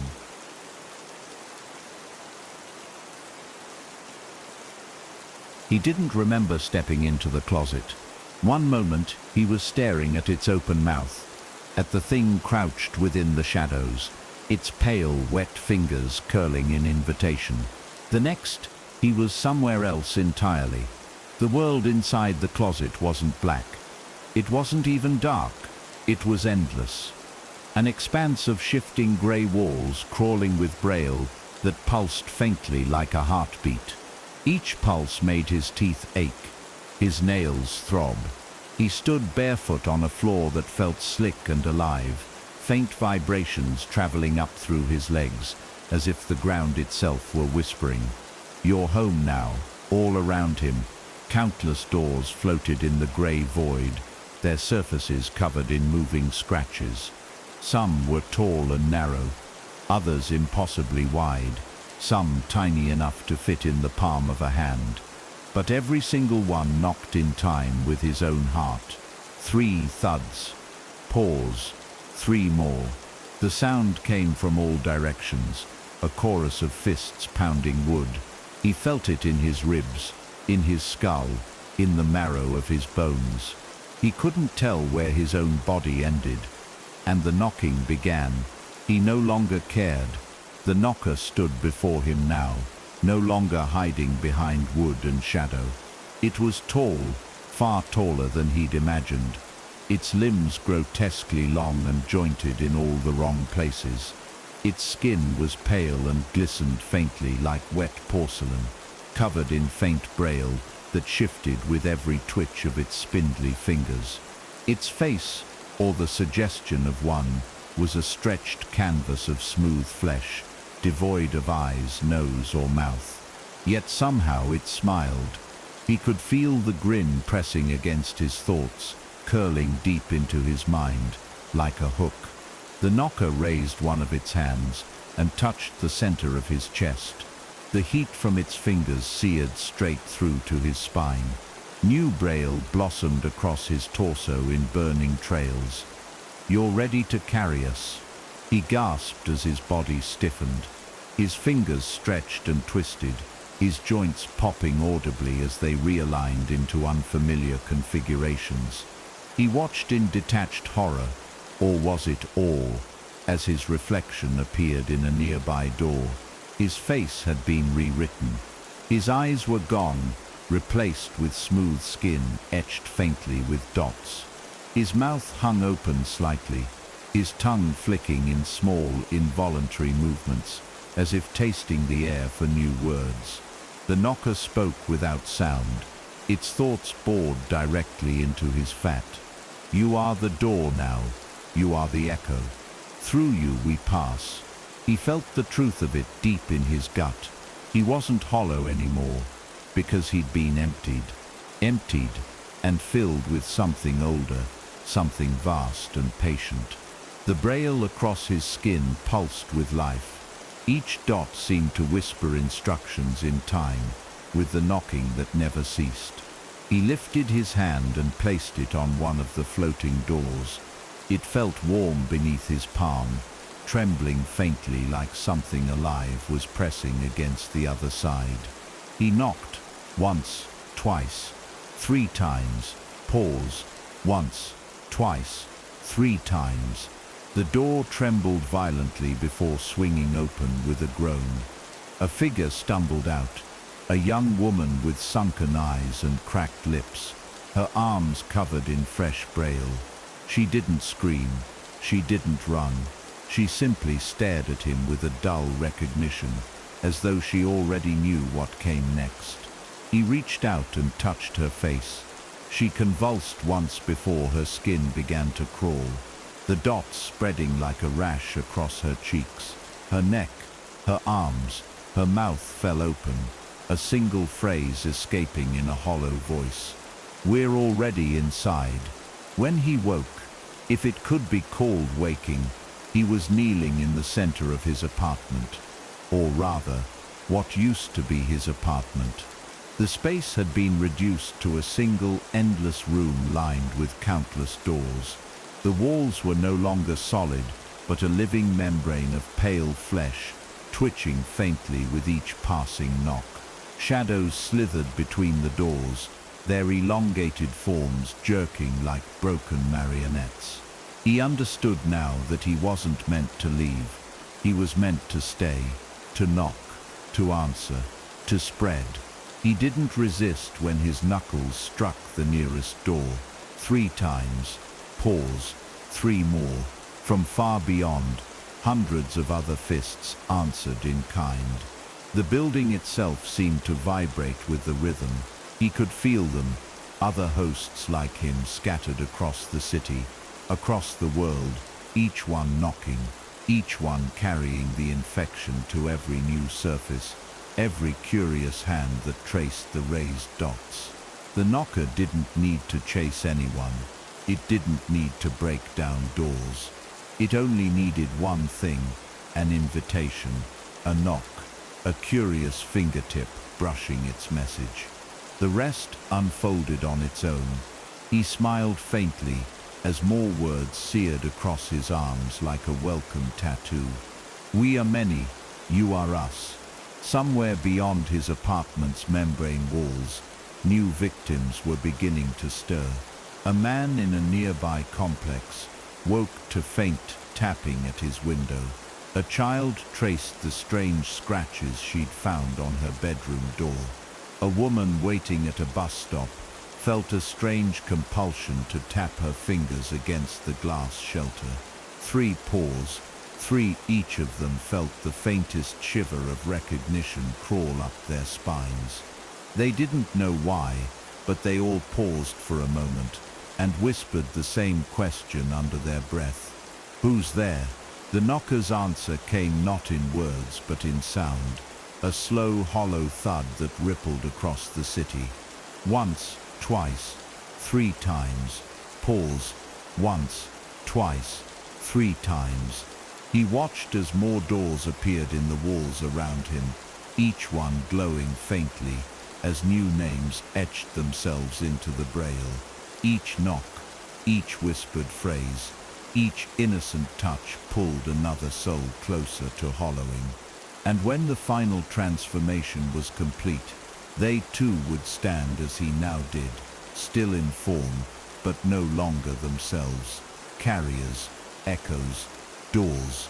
As his reflection shifted one last time in the smooth surface of a nearby wall, he no longer recognized the thing staring back. It smiled, not maliciously, but patiently, endlessly. The braille across its chest read a single simple phrase: "You knocked first." She didn't believe in urban legends. Not really. Not the ones about haunted buildings. Not the viral stories about cursed texts or ghostly hitchhikers. And certainly not the one her friend sent her last week. A screenshot of a message carved into someone's door in braille. "I'm already inside." She'd laughed it off, told herself it was just another creepy poster trying to farm clicks. But when she came home late one night and noticed faint scratches along the edge of her own front door, tiny raised dots barely visible under the dim hallway light, her stomach twisted all the same. Maybe it was nothing. Kids with pocket knives, a maintenance error, termites. But the pattern of the scratches felt deliberate. Rows and rows of tiny bumps forming lines like some secret code. She brushed her fingers across them absent-mindedly. They felt warm. That night she couldn't shake the sensation of something watching her from the shadows of her living room, even though she knew she was alone. She blamed it on exhaustion. Work had been brutal lately, and she was prone to overthinking when tired. But then came the sound. 3 slow, deliberate knocks. A pause. 3 more. At first she thought it was her neighbor. She lived in an old building, walls thin enough that a dropped spoon echoed like a hammer. She waited for footsteps, a voice calling out. Nothing. The silence stretched. Another set of knocks followed, louder this time. 3. Pause. 3. They didn't seem to come from the hallway or even the apartment door. They came from the walls themselves, from inside the plaster and wood, reverberating through her ribs like a second heartbeat. She pressed her hands over her ears and cursed her overactive imagination. But a faint voice, just at the edge of hearing, whispered something that made her skin crawl. "Don't answer." She snapped her eyes open, heart racing. No one was there. No one had spoken. Yet the words hung in the air, heavy and wet like a recent breath. She spent the rest of the night on the couch with all the lights on, phone clutched tightly in her fist. The next morning, she convinced herself it had been a dream. Work deadlines piled high, and exhaustion played cruel tricks. She ignored the faint knocking sound that seemed to follow her throughout the day, the hum of an elevator shaft, the distant thud of a co-worker's filing cabinet, the uneven rhythm of her shoes on the office stairs. But as evening fell, the sound returned in earnest. 3 deliberate knocks. Pause. 3 more. She found herself staring at her front door, transfixed by the faint scratches along the edge. Her phone buzzed on the counter, startling her. A new text from an unknown number. "Don't open." Her hands trembled as she shoved the phone into her pocket and backed away from the door. Another knock rang out, this one so loud the floor vibrated beneath her feet. She bit her lip to keep from crying out. She told herself she wouldn't open the door. She wouldn't even look through the peephole. But her legs didn't listen. The closer she got, the colder the air became, as though the space in front of the door had been drained of all warmth. She reached out, her fingers brushing the scratches again. The dots felt hotter now, pulsing faintly beneath her touch like a living thing. A phrase bloomed unbidden in her mind, foreign and yet immediately understood. "We're waiting." Her knuckles itched suddenly, an urgent, almost painful sensation. She pulled her hand back and stared in horror as faint raised bumps appeared across her skin, forming small, precise lines. No matter how hard she rubbed, they didn't fade. They were part of her now. 3 knocks rang out again, closer, louder, almost impatient. She staggered back and tripped over her coffee table, sending her phone skittering across the floor. Another text appeared on the cracked screen. "It's already inside." The knocking didn't stop this time. It continued in steady, rhythmic sets of 3, filling the apartment with a dreadful echo. It came from the walls, the floorboards, the ceiling. Even the air seemed to vibrate faintly in time with it. She covered her ears and screamed, but the sound didn't lessen. When she stumbled into the bathroom to splash her face with water, she froze at the mirror. Her reflection smiled at her. She wasn't smiling. The reflection's lips moved silently, forming words she couldn't hear, but somehow knew. "Knock back." Her hands gripped the sink so tightly, her knuckles went white. She shook her head violently and whispered, "No, no, no." But deep inside, beneath her conscious thoughts, something ancient and patient began to stir. Her hands twitched, fingers curling slightly. The knocking grew louder. She didn't remember sitting on the floor, but there she was, knees drawn to her chest, rocking slightly as the sound consumed the apartment. Her phone chimed again. Another text, "Your turn." She wanted to run, to leave, to never return, but she couldn't move. Her legs felt heavy, her arms numb. Only her right hand remained free, trembling violently, as if eager to strike the nearest surface. She pressed it against the floor to steady herself. The braille on her skin pulsed hotter. Without realizing it, her knuckles rapped softly against the wood, twice, 3 times. Pause, once, twice, 3 times. The sound echoed back impossibly loud, shaking the apartment like an earthquake. The walls rippled faintly. A dark stain began to seep from the baseboards, spreading like spilled ink across the floor. She scrambled backward, tears streaming down her face as the stain pooled toward her feet. The knocking stopped abruptly, replaced by a suffocating silence that felt heavier than any sound. Her phone buzzed one last time. The final text read simply, "You invited us." She tried to scream but found her throat tight. Her voice caught somewhere deep within her chest. From the corner of the room, the closet door creaked open slightly. A thin, pale hand with fingers far too long slipped through the crack, curling against the wood with wet, deliberate movements. Her body refused to obey her. Her legs wouldn't run, her arms wouldn't fight. As the door opened wider, a voice, low and guttural, spoke from the darkness. "We're already inside." The knocking didn't stop. Not that night, not the next day. It had become a constant, pulsing rhythm that seemed to sync with her heartbeat. 3 slow thuds, pause, 3 more. At first she covered her ears, desperate for silence, but the sound wasn't coming from the air anymore. It was inside her. It vibrated in her skull, in her teeth, in the bones of her fingers. She tried everything to drown it out. Music blasting from her phone only made the knocking grow louder. Angry, running water in the shower turned rhythmic as well, droplets striking the porcelain in patterns of 3. Even her own breathing fell into the same dreadful cadence. In the brief moments when she thought she couldn't take any more, Her phone buzzed again with a message from the unknown number. Don't fight. It hurts more if you fight. She wanted to scream at whoever was sending them, but she never saw a name, never found a trace in her call logs. Just that steady, relentless buzzing at 3:03 a.m. every single night.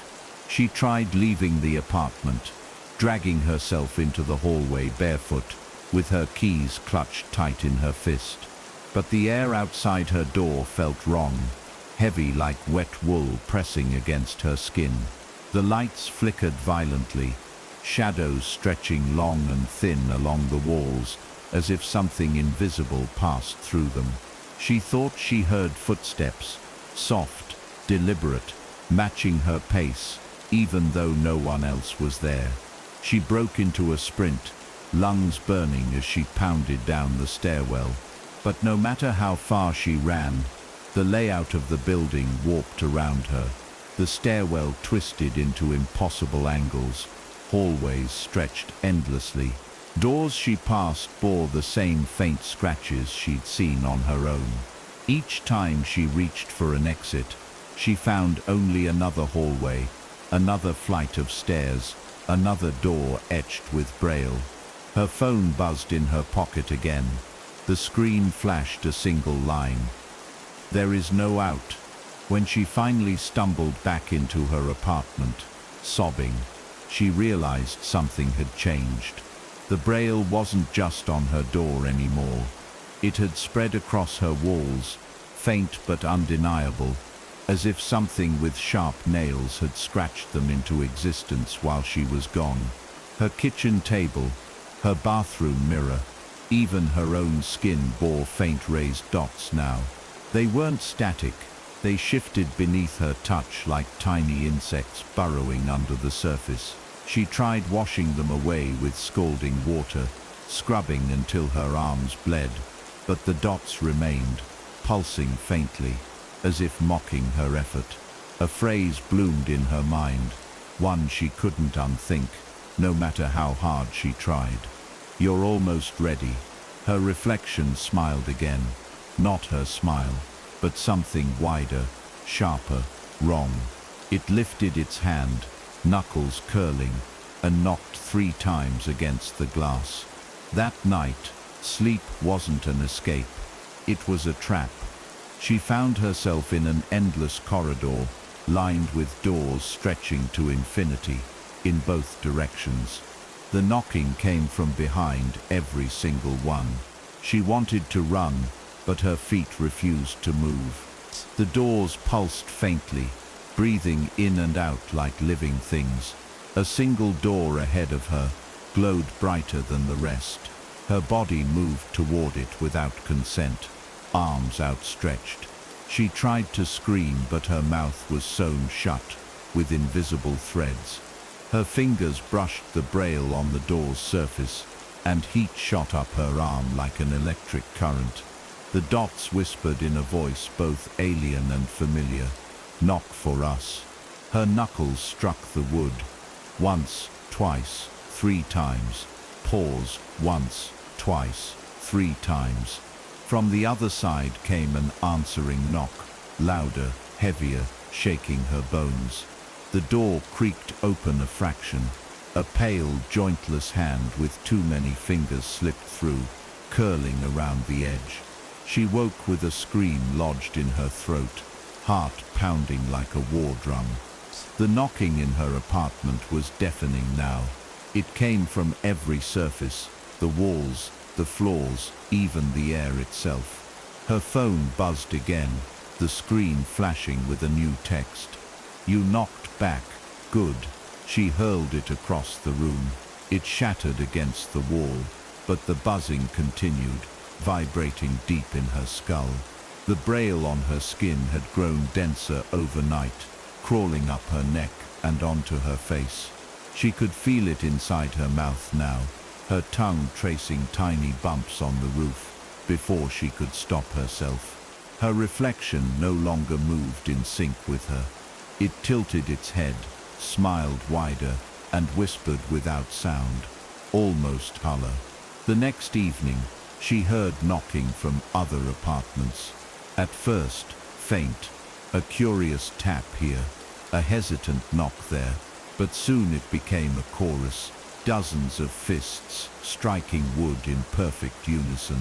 She pressed her ear to the wall and felt her neighbor's sobs vibrate through the plaster, then a deep, wet sigh that didn't sound human. She staggered back, clutching her head. Her phone, somehow whole again, buzzed on the floor beside her. You'll be the first, but not the last. As her tears blurred the screen, she realized she couldn't remember her own name anymore. And then, silence. Not a gentle, peaceful silence, but a suffocating absence of sound. Her ears rang painfully, searching for something, anything to break it. A single faint knock finally came from her closet door. Once, pause, again, 3 times total. She didn't want to look, but her body turned against her. Her legs carried her across the room in jerky, puppet-like strides. Her hand rose to the doorknob. The braille on her arm burned hotter than fire, and in the back of her mind, a soft voice whispered, "It's time." She didn't remember turning the doorknob. One moment, her trembling fingers hovered an inch away, heat radiating from the braille carved deep into the wood. The next, she was staring at her hand, wrapped tightly around the cold metal, knuckles pale and taut. The door opened with a slow, sticky groan, exhaling a gust of damp, fetid air that made her gag. Darkness yawned beyond the threshold, thick and oily, yet pulsing faintly with soft, rhythmic knocks. 3. Pause. 3. Her body moved on its own, one barefoot step after another, as though pulled by invisible strings. Her skin crawled with thousands of pinpricks, each raised dot on her arms and legs twitching faintly like living insects. The braille whispered as she crossed into the void. "You knocked. You invited us. Now you open." Her heart screamed, but her mouth remained silent. It wasn't hers anymore. The space inside the closet was impossibly vast, a hollow world of endless corridors lined with doors stretching in all directions. Each door thudded softly in a perfect rhythm, their vibrations shuddering through her bones. Shapes moved in the corners of her vision, too tall, too thin, jerking in unnatural fits. They didn't rush her, they waited, watching. She tried to scream again, but no sound came. Her throat was sealed tight, her tongue numb and heavy with braille that wasn't there before. Almost hollow, they whispered in unison, voices slithering directly into her mind. "We are writing over you." She stumbled forward, her fingers brushing one of the countless doors. It was warm, slick. Beneath her palm, the dots shifted and rearranged themselves into a message. "We are you now." Her knuckles lifted as if on puppet strings. 3 slow knocks. Pause. 3 more. The echo came instantly, louder than before. The door shuddered violently as a spindly, pale hand slipped through the widening gap. It gripped the frame, fingers far too long, tipped with jagged nails that scraped faintly against the wood. Her body froze, not from fear, fear was gone, but from anticipation. Her skin burned hotter with each passing second, the braille writhing as though eager for the thing inside the door to emerge. "Open," the whisper commanded. She obeyed. The door creaked wide enough for the knocker to slip free. It was taller than any person she'd seen, its limbs impossibly thin yet strong, its eyeless face smooth and glistening. It grinned, not with a mouth, but with every inch of its twitching, braille-covered body. She understood without words. This was not a monster. This was her reflection, perfected. The knocker's hand pressed against her chest. Heat surged through her like wildfire, igniting every nerve ending. The braille on her skin pulsed brighter, searing into flesh and bone, until she swore she could feel it etching her very thoughts. She was being hollowed out. Memories slipped away, her childhood, her parents' faces, her name, all reduced to faint scratches in the far corner of her mind, before being wiped clean. Something new filled the void, a chorus of knocks, countless voices whispering as one. "You are ready." She wasn't screaming anymore. She wasn't crying. She was still. Her fingers curled and uncurled experimentally. They didn't feel like her fingers anymore. They felt longer, more delicate, designed perfectly for knocking. When she opened her eyes, she was standing in her apartment again, or what remained of it. The walls breathed faintly, covered in crawling braille that glowed like embers in the dark. Every surface vibrated with the knocker's rhythm. From behind other doors in her building came answering knocks. Some hesitant, some frantic, all inevitable. She smiled, though her lips didn't move. The braille along her neck shifted to form a single simple message: "We're already inside." She stepped into the hallway barefoot, her steps silent yet somehow echoing down the length of the corridor. Doors trembled faintly as she passed, their wood stretching like skin under some unseen pressure.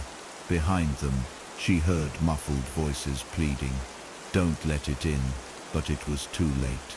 She had already knocked for them. The infection rippled outward, from her apartment to her neighbors, from the building to the street. She saw them as she walked. The others, hollowed shells wearing familiar faces, their eyes now smooth and featureless, faint dots shifting beneath the skin. Each one carried the knocker's rhythm in their bodies, knuckles twitching impatiently.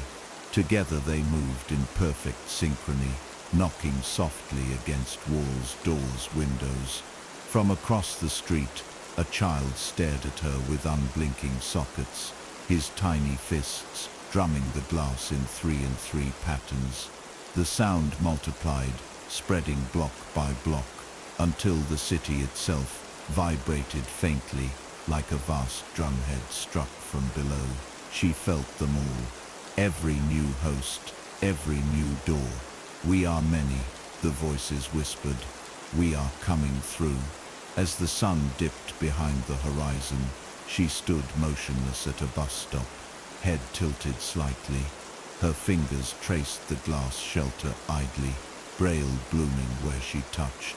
A man waiting nearby glanced nervously at her hand, unable to look away from the shifting dots. He swallowed hard and reached out, his fingertip brushing one of the raised bumps. Heat shot through him instantly. His knuckles twitched. He gasped, but she only smiled, not cruelly, but patiently, like a teacher pleased with a promising student. He would knock soon enough. Behind them, the streetlights flickered. From every corner of the city came the faint, familiar sound. 3 knocks. Pause. 3 more. And in her mind, know their mind, the knocker whispered the final words, one by one, door by door, until the world is hollow. The first night, only a few had joined. A hesitant tapping here, a nervous rapping there, barely noticeable in the grand cacophony of a sleepless city.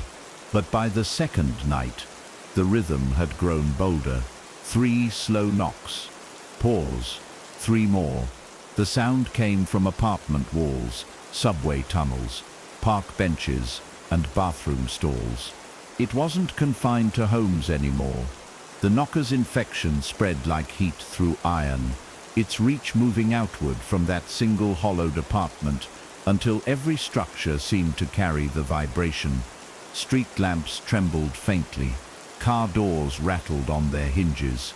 Even the wind seemed to pulse in time, brushing leaves together in that familiar cadence. Those who noticed it first couldn't explain what they felt. A sense of pressure behind their eyes, an itch in their knuckles, a compulsion to drum their fingers on desks, steering wheels, kitchen counters. Few resisted. Most didn't even realize they'd started until it was too late. She watched it happen from her window, her featureless face reflected in the glass like a pale mask. The braille across her skin had stopped shifting. It was now fixed in neat rows, a map of names, thousands long. Each name glowed faintly when its owner began knocking. The city below was alive with sound.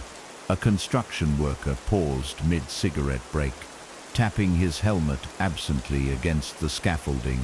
A barista behind a counter rapped her nails against the register in perfect rhythm. A baby in a stroller patted its palms against the plastic tray, giggling. One by one, the dots on her arms lit up like embers. She felt each connection bloom in her mind, the network expanding, knitting itself into something vast and impossible. The knocker's voice hummed through her skull, low and pleased. Door by door, hand by hand, the hollowing accelerates. By the third night, resistance was rare. Those few who tried to flee found the city shifting around them, hallways stretching impossibly long, streets looping back on themselves. A man sprinting for the highway discovered every exit sign, led him back to the same narrow alley. A woman barricading her apartment heard the knocks multiply until they came from every wall, ceiling, and floor. The sound didn't just echo, it pulsed inside their heads, a second heartbeat they couldn't silence. Phones across the city buzzed with messages from unknown numbers. Don't answer, you're already inside. Knock. But the texts always came too late. They only delayed the inevitable. Once they read the words, they couldn't unsee them. Their fingers itched, their knuckles twitched, their palms pressed against whatever surface was nearest. Once, twice, 3 times, pause. Once, twice, 3 times. The infection wasn't limited to the living. Buildings themselves began to shift, their walls bowing outward, as though something massive pressed from the other side. Doors sprouted faint braille along their edges. Some began to creak open without a touch, dark air spilling out in thick, humid waves. Behind those doors, shapes moved, tall, spindly forms with too long fingers, their featureless heads tilting curiously as they watched the world prepare itself. None of them stepped through, yet they didn't need to. The knocker's whispers ensured new vessels kept knocking, kept opening the way wider. We are many, the voice said, and many will not be enough. By the end of the week, the city had grown strangely quiet. The usual hum of traffic and chatter was replaced by a single unified sound. Knock, knock, knock, pause, knock, knock, knock, knock. It rolled like thunder through streets and alleys, echoing from skyscrapers and sewers alike. She stood at the center of it all, her bare feet planted on cracked asphalt, head tilted slightly, as if listening to some great distant drum. Her fingers traced faint patterns in the air. Where she pointed, doors bloomed on blank walls, their surfaces alive with shifting braille. New hosts stepped forward from the shadows, their faces blank, their hands moving in perfect rhythm. Together, they became the knocker's chorus. She didn't need to speak. Her body had been rewritten into a living signal, her every breath a summons. Across oceans, in faraway cities, faint scratches began to appear on doors. A man in Tokyo pressed his hand to his apartment's peephole and felt heat pulse back. A child in Paris tapped his crayons on the floor in a strangely familiar rhythm. Even deep in the wilderness, campers awoke to soft thuds coming from the trunks of ancient trees. The infection was no longer local. It had become a global heartbeat. Somewhere high above, a satellite's onboard computer began tapping faint signals in threes and pauses, transmitting unknowingly to every corner of the world. The knocker's message was no longer whispered. It was broadcast. In the center of the city, she raised her hands. The braille on her skin flared bright enough to light the streets in a pale, sickly glow. Doors all around her shuddered, some splintering outward, as if something massive pressed against them from within. A low groan of wood, under pressure, rolled across the city. One door cracked wide enough to reveal a pale, grinning face. No eyes, no nose, just smooth, twitching flesh. A single wet syllable escaped its lipless mouth. Home. And then in perfect unison, every door slammed shut. The sound was deafening, like 1,000 gunshots at once. Silence followed, thick and expectant. In that silence, one final text appeared on every screen in the city, glowing faintly, even on dead phones. You knocked first.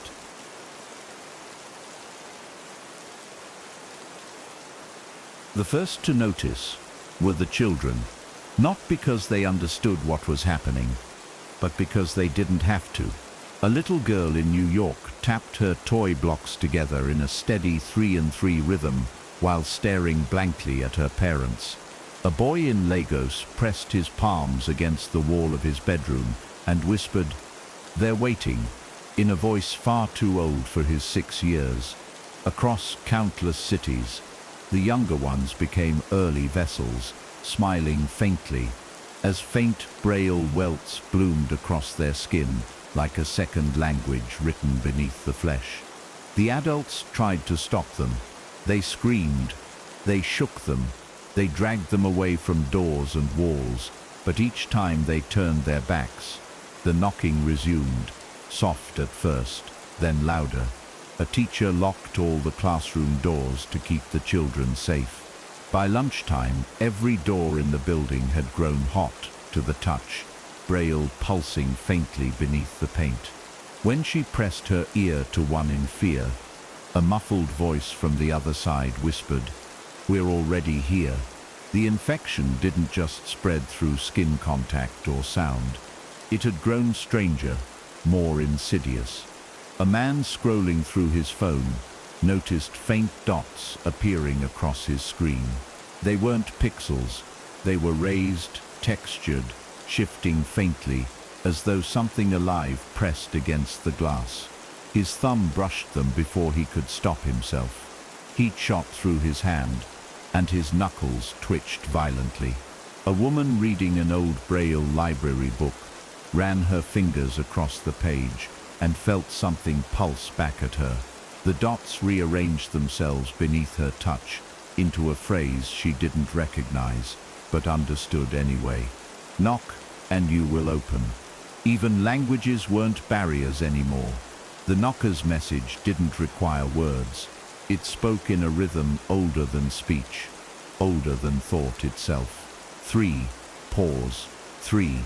By the time governments noticed, it was too late. Entire neighborhoods reported walls vibrating in perfect unison, furniture shifting slightly as though breathing. Emergency hotlines were flooded with calls about voices in the plaster and doors that won't stay shut. A news anchor in Paris tried to warn viewers about a global hallucination just before faint dots began rising on her lips. She froze mid-sentence, hands gripping the desk as her fingers rapped 3 times against the wood. She smiled faintly before the feed cut to static. Across the world, the same static carried faint thuds if you listened closely enough. 3 knocks. Pause. 3 more. Some tried fleeing to the wilderness, away from doors and screens. But the trees weren't safe either. Deep in the Amazon, explorers reported hollow-sounding trunks that knocked back when struck. Their last radio transmission was nothing but rhythmic tapping. And then came the cracks. Buildings that once stood solid began to fracture, not from earthquakes or decay, but from pressure, as if something massive pressed outward from within, testing the limits of brick and steel.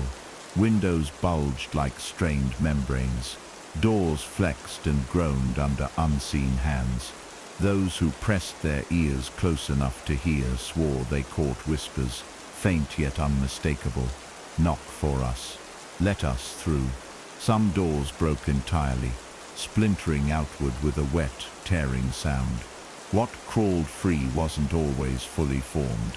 Pale, jointless limbs, smooth, eyeless faces etched faintly with shifting braille. They didn't run or attack. They only stood, knocking gently against the nearest surface, as if calling more to join them. And one by one people answered.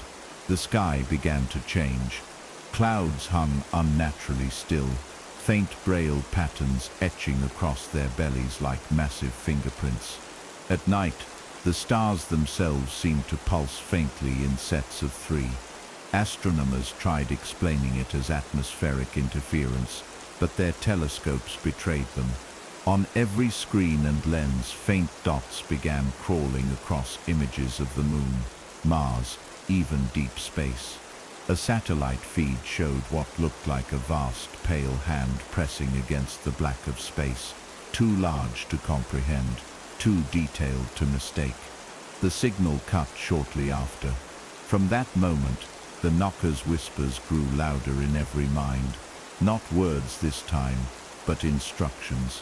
Knuckles twitched, doors shuddered. Reality thinned like stretched skin.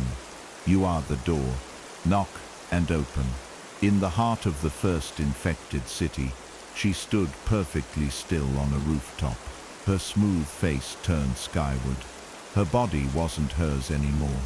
It hadn't been for days. The braille on her arms had spread across her chest, her neck, her face, until she became a map of faint, raised instructions.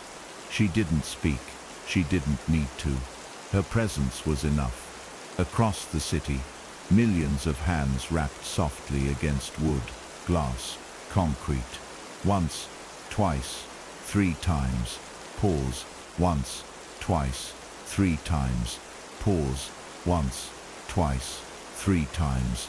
The sound was deafening now, rolling through the streets like a drumbeat for a world about to split. She raised her hand and knocked once against the roof beneath her feet. The vibrations shot out like a shock wave. Doors opened, not all at once. No, the knocker was patient. It liked the anticipation. One by one they swung wide, revealing impossible darkness and shapes too large to belong here. The silence that blanketed the city wasn't natural. It wasn't peace or calm or any of the things silence should be. It was heavy, suffocating, like the air had thickened into something tangible and oppressive. The world felt as though it had stopped spinning. Time crawled slower with each passing second, and then, faintly at first, it began again. Knock, knock, knock. Pause, knock, knock, knock. The sound didn't originate from a single point anymore. It was everywhere, inside walls, beneath floors, in the hollow space between heartbeats. People tried to convince themselves it was only their imagination, but their knuckles betrayed them. Even the unclaimed felt an almost magnetic pull, their fingers twitching, hands moving of their own accord, to tap against any surface nearby. A woman in her office stared in horror as her nails rapped 3 times against her desk, without her willing it. She yanked her hand away, only to find faint raised dots glowing beneath her fingertips. The braille wasn't stationary. It moved, writhing like thousands of tiny creatures burrowing into her skin. She tried to scream, but the sound lodged in her throat. Her reflection in the black screen of her computer tilted its head, smiling faintly. Its fingers rose in unison with hers, knocking gently against the glass. Once, twice, 3 times, the lights flickered. And when they came back, her reflection wasn't there anymore. The infection didn't require physical touch any longer. It had transcended surfaces, spreading through sound, sight, even thought. A man in Tokyo discovered braille-like patterns etched into the condensation on his bathroom mirror. He rubbed at them furiously until his fingers bled, but the dots wouldn't fade. Later, as he watched water drip from the faucet, he noticed the droplets weren't falling randomly. They struck the porcelain sink in threes. Knock, knock, knock, then paused before repeating. The rhythm echoed through the pipes, into the walls, vibrating faintly beneath his feet. He staggered backward, clutching his ears, but it was too late. Heat seared up his spine, and his mouth fell open in a silent gasp, as raised dots bloomed across his lips and cheeks, like a rash. From the mirror, a pale hand with too many fingers pressed against the glass from the other side. He saw its mouth move, forming a single word that didn't require sound.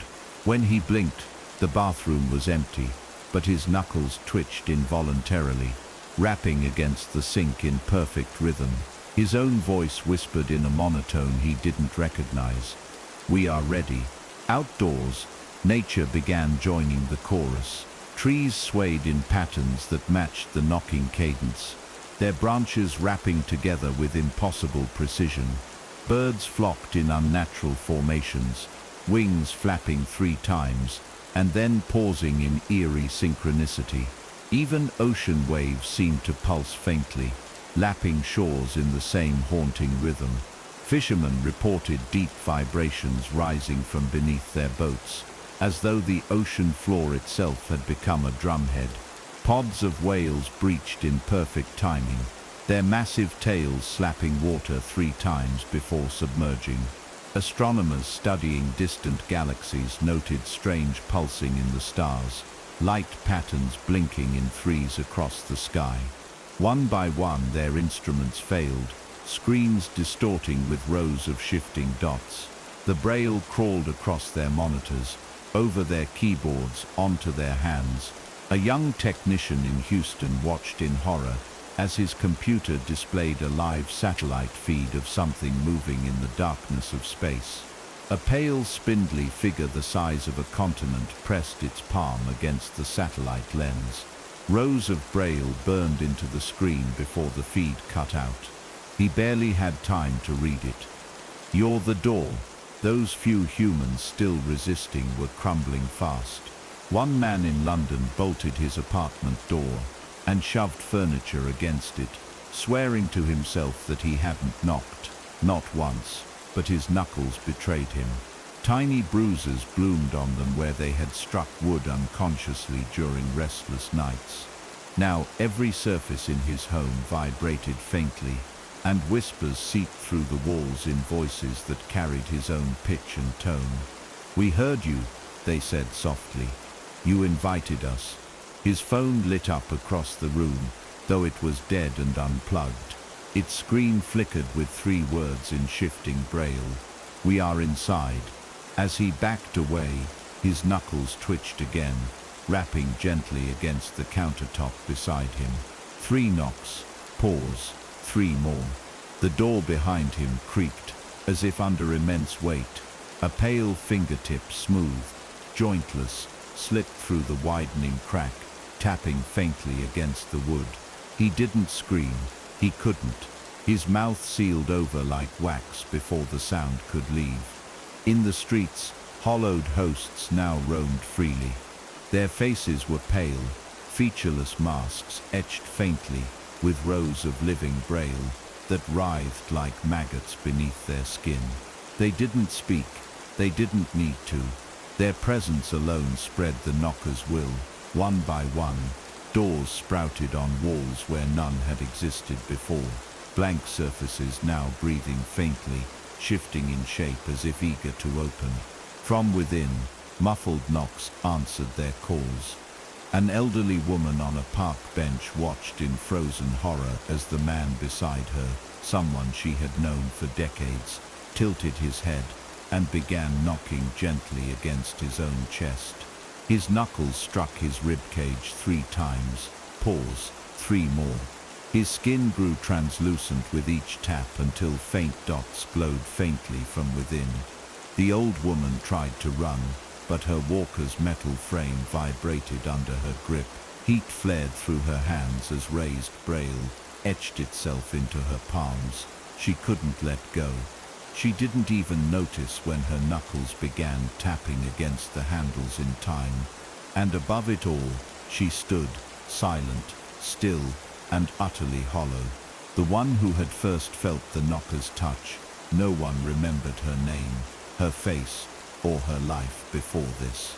She was only a vessel now, her body covered entirely in pulsing rows of braille.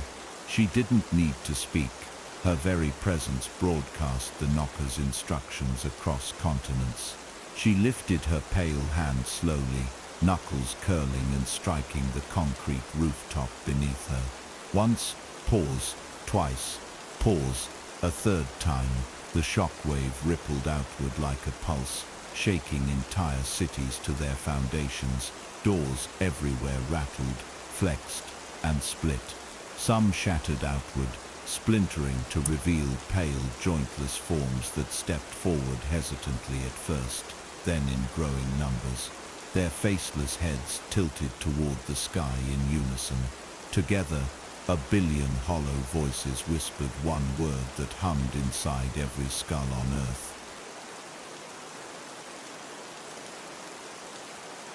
The sky had lost all color now.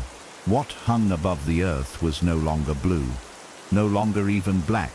It was an endless gray void, heavy and low, pulsing faintly, in sets of 3, light rippling across its surface, like some great, suffocating heartbeat. Below, cities no longer resembled cities. Skyscrapers twisted upward like knotted fingers, their windows stretched into gaping mouths where faint whispers leaked out. Roads curled in on themselves, spiraling into pits lined with doors that opened and closed in endless repetition. Those few human shapes that remained wandered without direction, their bare feet slapping concrete in perfect rhythm. Each was pale, smooth, and expressionless, their skin etched with braille that writhed faintly as if alive. They did not speak. They only knocked against walls, against doors, against each other. Their knuckles bled, but they didn't seem to notice. The sound was deafening. 3 knocks, pause, 3 more, rolling endlessly like a drumbeat. It was not a question anymore. It was a command, and the world obeyed. Inside one of the spiraling towers, a man clung to himself in a small, windowless room. He hadn't knocked, not yet, but his hands were trembling, twitching violently, as if straining against invisible strings. His breath came shallow and fast, eyes darting wildly across the walls. Every surface was crawling with faint braille patterns, shifting and rearranging with each blink. They whispered to him in 1,000 voices, all familiar. His mother, his sister, his childhood friend. "You knocked before," they murmured. "When you were a boy, tapping your pencil in class, you invited us then." He clamped his hands over his ears, tears streaming down his face. But beneath his palms, he felt the skin growing warm. Raised dots pressed outward from his flesh, tiny pinpricks that pulsed in rhythm. His fingers moved without his consent. Once, twice, 3 times. Pause. Once, twice, 3 times. When his hands fell away, his mouth was gone, sealed smooth. Far above, she watched it all unfold. The woman who no longer was a woman. Her body had become a conduit, her skin glowing faintly as rows of braille rippled across her, like living circuitry. Each dot represented a hollowed vessel, every soul claimed and rewritten. She could feel them all, millions, billions, a network of minds bound in perfect synchrony. She lifted her arms slowly, and as her knuckles curled, every host on the planet mirrored her motion. Together, they struck their nearest surfaces in unison. Once, twice, 3 times. The sound wasn't knocking anymore. It was the world itself breaking apart. Cracks spider-webbed through reality. The air hissed and rippled as vast pale shapes pressed outward, testing the thinning membrane. From the gaps, jointless hands emerged, fingers splayed like searching spider legs. Then came faces, smooth, eyeless, smiling faintly, as they whispered in voices that shook the ground. "We are home." At the edges of the ocean, entire coastlines began to fold inward. Water cascaded upward, forming impossible walls as doorways bloomed across the waves. Ships were swallowed whole as pale forms stepped onto decks, slick with salt and blood, their knuckles tapping softly on steel hulls. In the forests, animals stood motionless, heads cocked, their paws and hooves drumming faintly against earth and bark. Trees themselves bent unnaturally, branches weaving into archways filled with impossible darkness. From the deep wilderness to the highest mountains, the knocker's rhythm spread unchecked. Even the air pulsed in time, a faint pressure built in every lung, every heartbeat, every thought. Those who clung desperately to themselves felt it most, a presence curling around their minds, patient, eager. It didn't force its way in. It didn't need to. It only whispered, "Knock and open." Some tried to run, but there was nowhere left to go. Cities were labyrinths of endless corridors lined with doors that led only to more doors. The few unclaimed, who hadn't yet succumbed to the rhythm, found themselves lost in impossible loops. One woman sprinted for what she thought was an exit, only to burst through a doorway that led her back into the same hallway. The wallpaper shifted faintly beneath her touch, braille forming a taunting message. "You never left." She collapsed in exhaustion, her knuckles rapping against the floorboards as she sobbed. 3 knocks, pause, 3 more. The sound echoed louder with each tap, her sobs dissolving into faint, content whispers. When she rose again, her eyes were gone, replaced with smooth, pale skin marked by rows of faint, glowing dots. Above it all, the knocker's true form loomed larger with each passing moment. It wasn't a creature. It wasn't even singular. It wasn't a creature. It wasn't even singular. It was a mass of spindly limbs and shifting faces, each one etched with braille messages that pulsed faintly as they spoke in unison. "We are the door. You are the door. All are the door." Reality buckled under the weight of its emergence. Entire city blocks folded inward like paper, crumpling into strange shapes where pale forms spilled out like ants from a nest. Stars blinked out in the sky, replaced by endless rows of faint glowing dots. Braille written across the heavens, a soundless knock reverberated from above, loud enough to rattle mountains and crack the earth's crust. Once, pause, twice, pause. A third time so deep and final, it felt like a heartbeat stopping. The woman, no longer a woman, lowered her hand, the hollowed hosts around her stilled, their knocking ceasing, as if waiting for instruction. For a moment, the world hung in perfect silence. Then, in every mind across the planet, a voice not their own spoke softly. "You are ready." Knuckles lifted across continents, hands rising in perfect synchrony. The final knock came, not from any one place, but from everywhere at once. The sound was so vast, it felt like creation itself splitting open, and from the infinite darkness beyond, the knocker stepped fully through. The world didn't end with fire or flood. It ended with a sound. 3 slow, deliberate knocks. Pause. 3 more. It was everywhere, reverberating through the bones of every living thing, shaking oceans and mountains alike. Birds fell silent mid-flight, their wings locking in place as they plummeted into churning seas. Buildings leaned toward one another, like conspirators sharing a final secret before collapsing into heaps of glass and steel. And all the while, doors, millions of them, shuddered in place, their wood splintering, their frames buckling, until they cracked wide.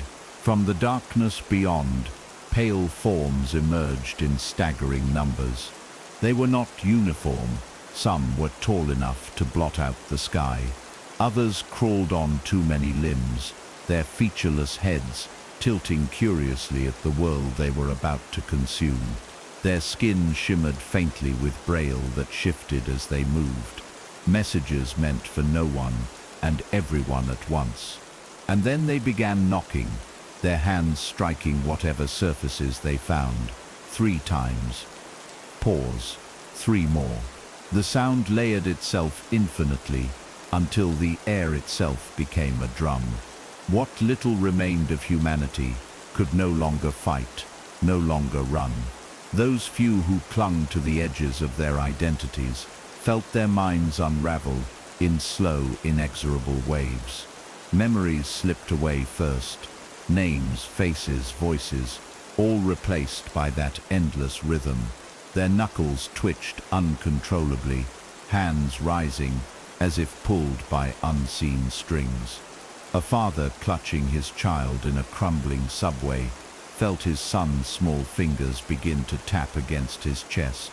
He tried to pull away, but his own hands betrayed him, rapping softly in response.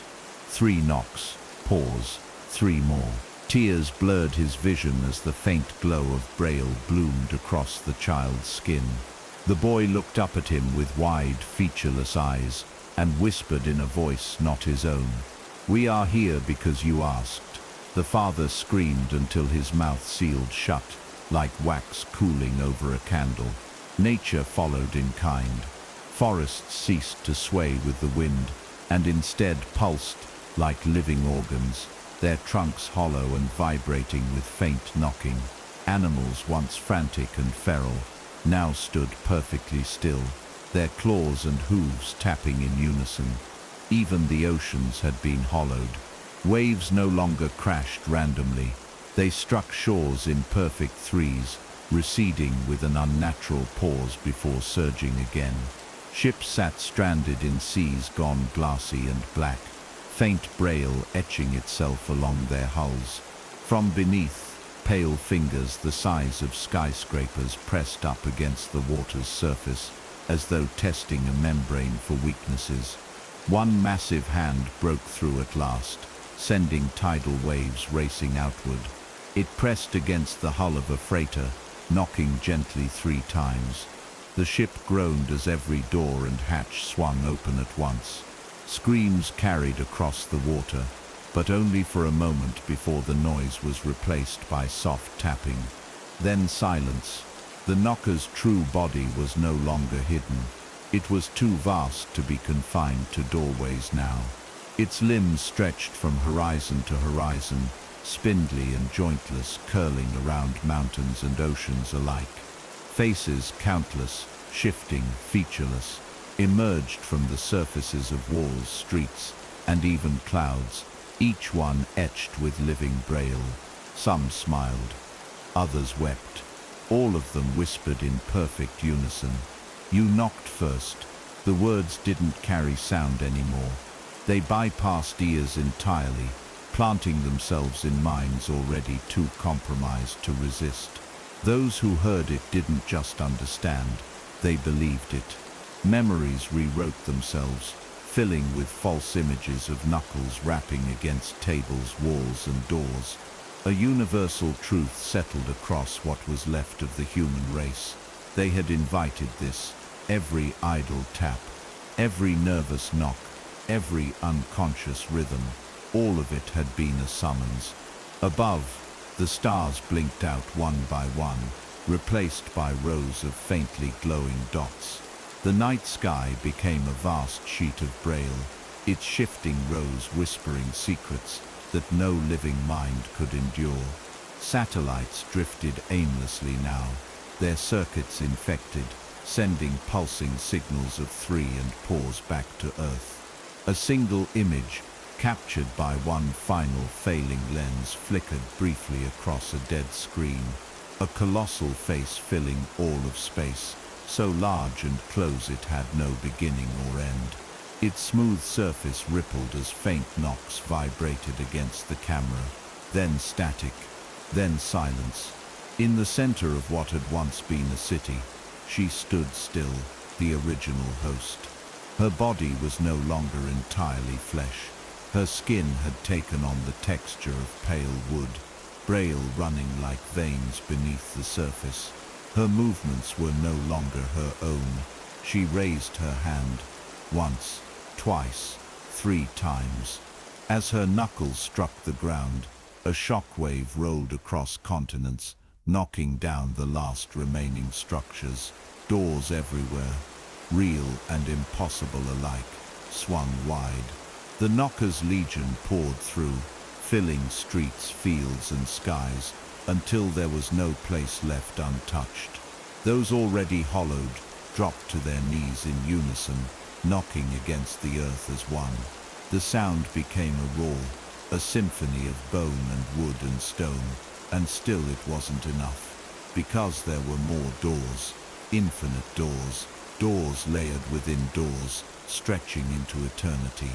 And beyond each one waited more of them, more knockers, more reflections of a hunger so vast and patient it had waited lifetimes for this moment. They came forward now, fingers brushing against reality's thin membrane, smiles widening as they prepared to step through. A final whisper rippled through what was left of the world's collective consciousness. We were always here. Then, as the last scraps of reality folded inward, all light vanished. The universe became a single hollow room, and from its center came 3 slow, deliberate knocks. 3 more.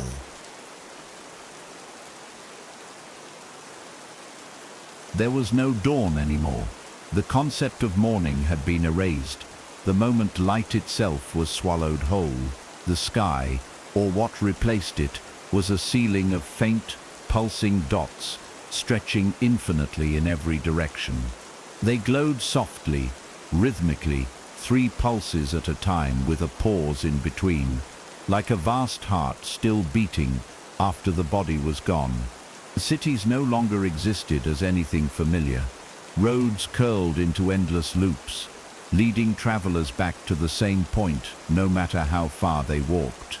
Doors lined every surface, walls, floors, ceilings, and from behind them came muffled sounds, scratching, whispering, and most of all knocking.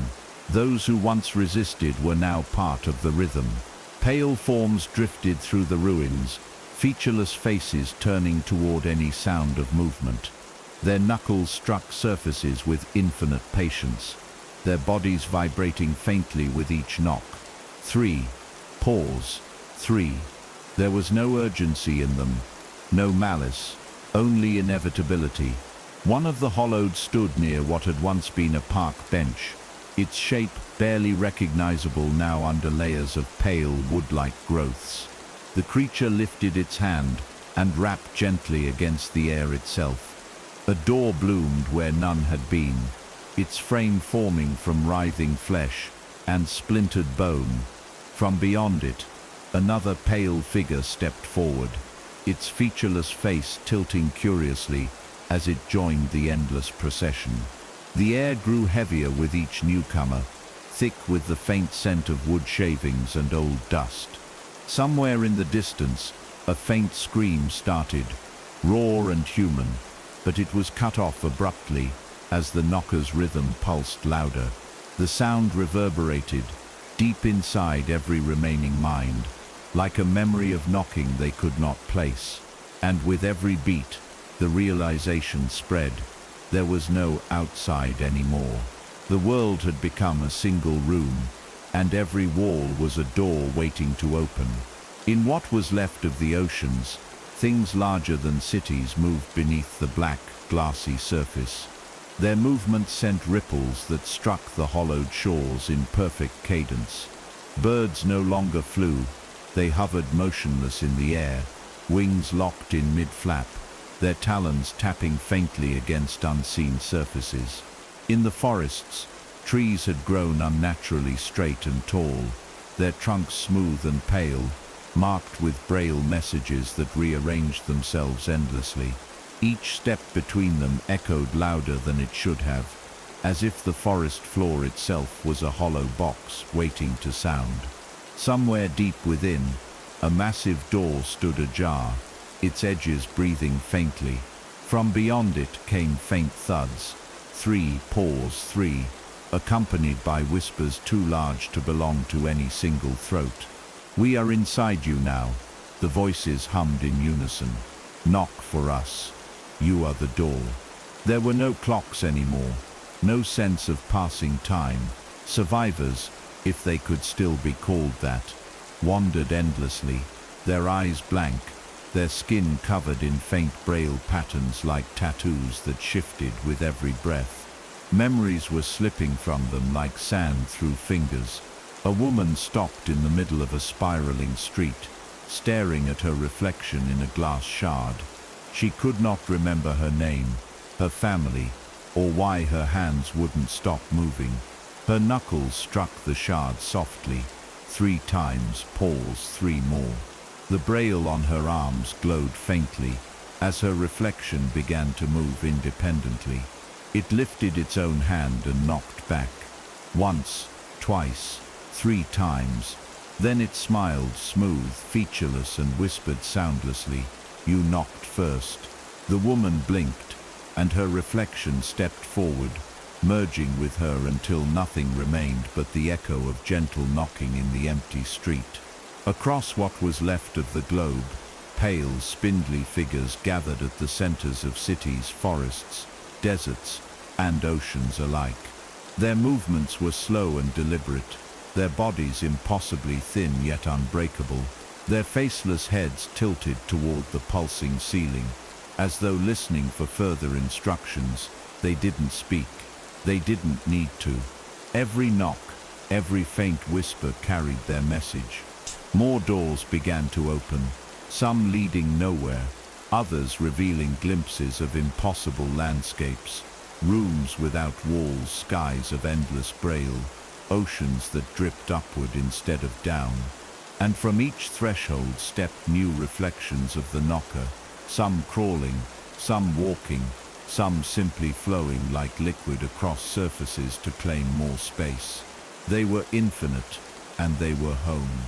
In the deepest hollow of what had once been a subway station, a lone man clung to a rusted railing, his breathing ragged. He had resisted longer than most, but his strength was failing. His ears rang with the knocker's rhythm, his fingers already tapping against metal without his consent. 3 knocks, pause, 3 more. The rail felt warm beneath his palms, faint raised dots, pressing against his skin like tiny mouths whispering secrets. "We've been patient," they hummed. "We waited for your hands, your lips, your door." He squeezed his eyes shut, trying to drown it out, but the sound grew louder inside his skull. His heartbeat joined the rhythm. His teeth began to chatter in threes, and when his eyelids opened again, they were smooth and featureless, braille pulsing faintly where his eyes had been. He smiled faintly and raised his knuckles one final time. Knock, knock, knock, pause, knock, knock, knock, knock. At the heart of it all she remained, the first, no longer human, no longer anything singular. Her body had become a nexus, her form endlessly shifting with new layers of braille that updated with every newly hollowed vessel. She raised her pale hands to the pulsing ceiling and rapped 3 times, once, Pause. Twice. Pause. A third time, so loud and deep it rippled through every particle of the universe. The sound was a command, and everything obeyed. Doors swung wide across all of existence, reality folding outward to reveal endless darkness beyond. And from the infinite void, shapes too vast and complex to be perceived stepped forward. Their many limbs brushed against the fabric of this world, and it tore like thin paper. The final whisper echoed everywhere at once, inside and out. We are already inside.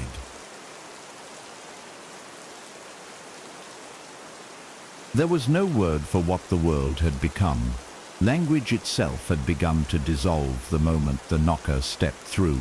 Letters melted from books and screens, replaced by endless rows of raised dots that pulsed faintly like veins under skin. Even thoughts no longer formed in sentences, but in rhythm. Knock, knock, knock. Pause. Knock, knock, knock. The sound was inside everything now. Stone, wood, flesh and air. What was once earth had been hollowed into a single, seamless chamber. Its walls were smooth and pale, marked with shifting braille that rearranged itself constantly, as though rewriting reality line by line. There were no stars, no horizon, no sense of up or down, only doors.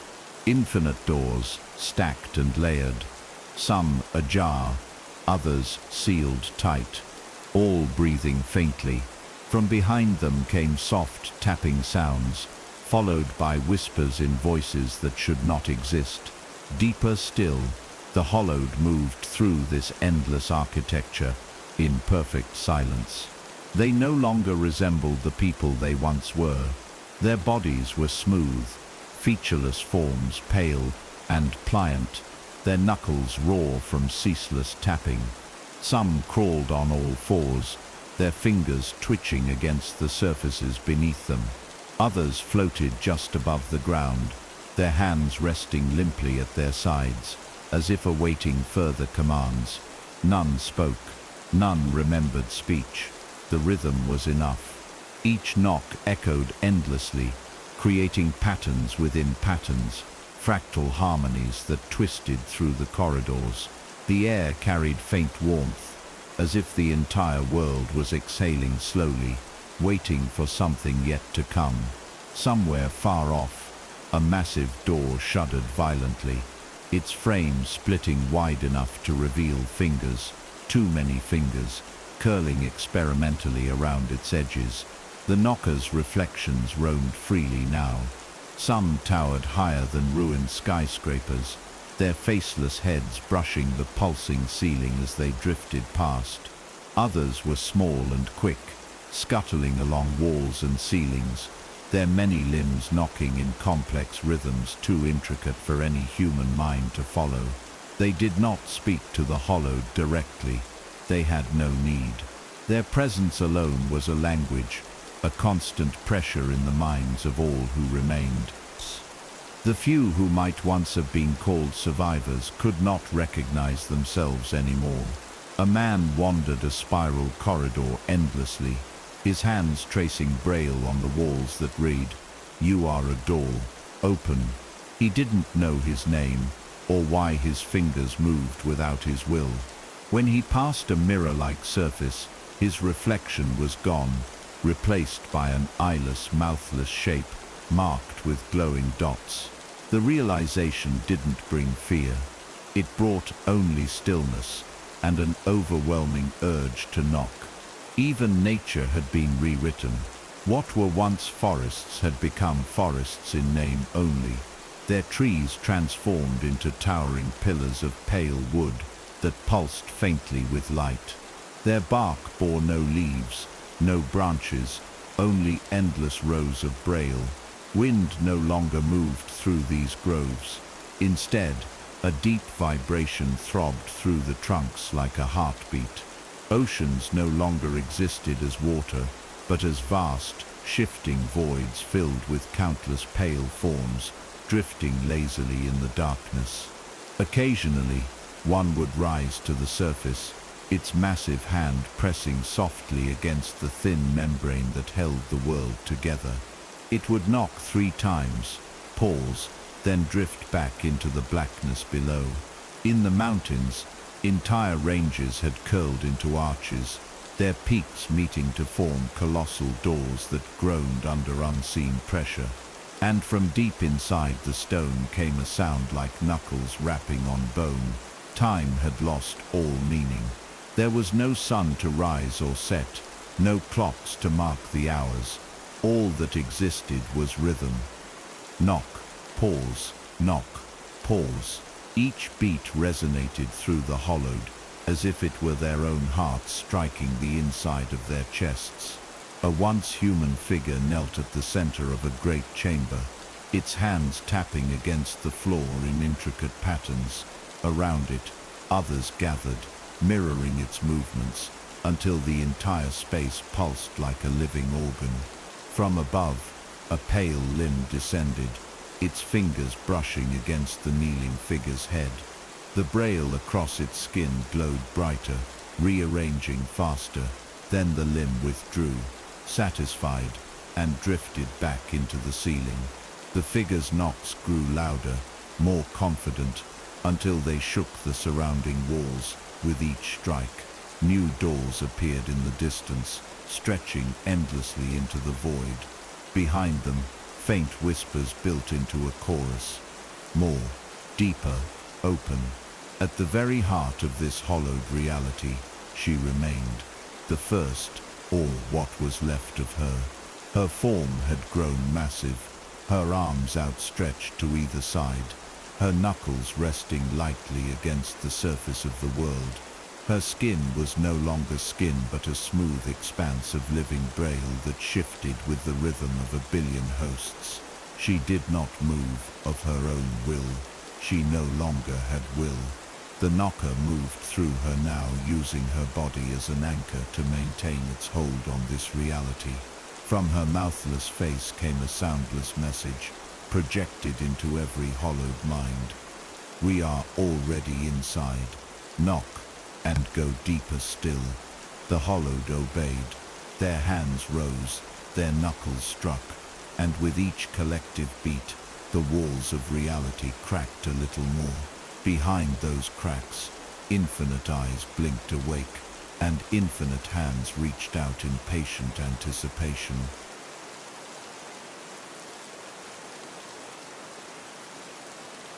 There was no longer anyone left to hear the knocking. And yet it continued. The sound rolled endlessly across the hollowed world, deep and resonant, as if the universe itself had become a single, massive door. Those who had once resisted were gone. Not dead, not alive, but transformed into silent conduits of the knocker's will.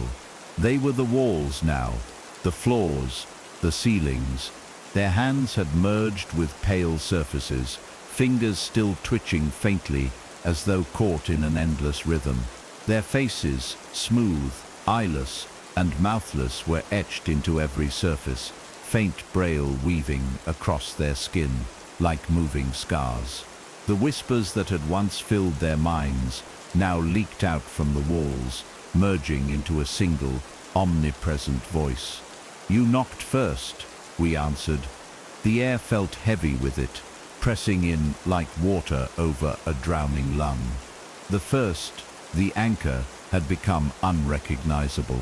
Her immense body now spanned entire cities, her outstretched arms forming archways through which spindly pale forms flowed endlessly.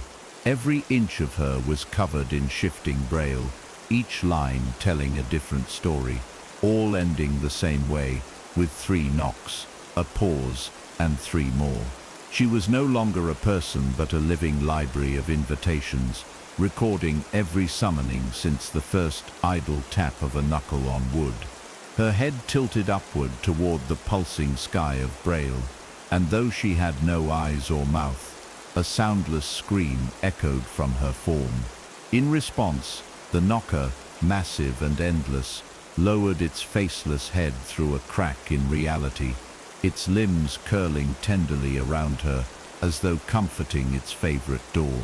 "We are inside," it whispered, its voice deep enough to vibrate the walls of all existence. And now we go deeper still.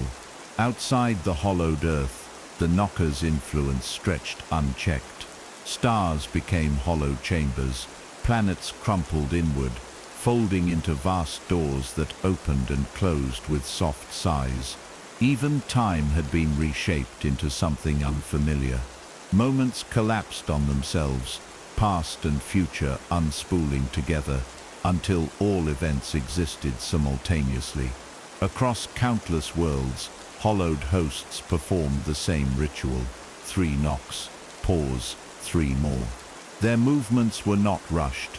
The knocker had waited eternity to step through.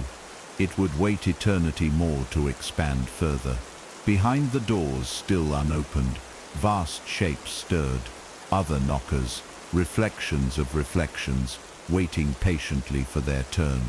Their pale limbs caressed the thin walls of unrevealed realities, testing their strength with soft, deliberate taps. Somewhere in a place that no longer had a name, the last flicker of human memory struggled to endure. It wasn't a person, not anymore, but the shadow of a thought trapped in a hollowed host. It recalled a time before knocking, a time when doors stayed shut and the world felt safe. But even that memory was infected now, shifting as braille patterns rewrote its details. The childhood home became a corridor. The loved ones became pale, featureless forms. Every silence between heartbeats was filled with faint rapping. Knock, pause, knock. The shadow tried to scream, but no mouth remained. Instead, its knuckles rose without consent and struck a surface it could no longer see. Once, twice, 3 times. A pause, then again. The sound echoed, and with it came a flood of other voices, billions of them knocking together, all whispering, "This is what we asked for." In the infinite hollow beyond, the knocker and its countless reflections moved ever outward. Their forms defied understanding, jointless, spindly, endlessly branching into new appendages and faces, each one etched with glowing braille. They spread like roots through the fabric of all things, burrowing deeper into layers of reality previously untouched. Each knock they made sent ripples through the void, birthing new rooms, new doors, new worlds, and every new space was already waiting for them, pre-marked with faint indentations where knuckles would strike. From behind yet another door, one so large it dwarfed galaxies, came a new sound. It wasn't knocking, it was scratching, slow, deliberate scrapes, as if nails dragged across wood. The knocker paused, its massive head tilting curiously toward the sound. From beyond, a whisper too vast for language pressed against every mind at once. We knocked first too. At the center of all hollowed creation, the first host's hand struck the ground one final time. Knock, knock, pause, knock, knock, knock, knock. The vibrations were so deep they resonated in the bones of infinite realities, shaking them loose like teeth from an old jaw. Every door swung wide at once, and from the darkness beyond, pale hands poured through, not in small numbers but in a tidal wave of limbs and faceless heads, each one glowing faintly as braille arranged itself across their skin. Their whispers overlapped in an infinite chorus. We were always here. We are inside you, and there are still doors to open. The sound swelled until it was indistinguishable from existence itself. And then there was silence. No knocks, no whispers, just the stillness of a world where every surface had been opened, every threshold crossed. But the silence didn't last. It never does. Somewhere faintly at first came the sound again. A single knock, then another, then a third. A pause, then three more. It echoed from nowhere and everywhere at once, and behind it came a whisper so soft, it felt like a memory of a breath. "We are already inside. Knock, and we will answer." And so the knocking never truly stopped. Some say, if you press your ear to any door late at night, you'll hear it. 3 slow knocks, a pause, and then 3 more. Perhaps it's just the house settling, or perhaps it's the knocker, still testing which doors are left unopened. But if you ever feel raised dots under your fingers, bray where there shouldn't be any, don't read it aloud, and above all, never knock back. If you enjoyed this story and crave more spine-tingling in-depth explorations of hidden horrors and forgotten histories, hit subscribe now. There's so much more waiting behind the next door.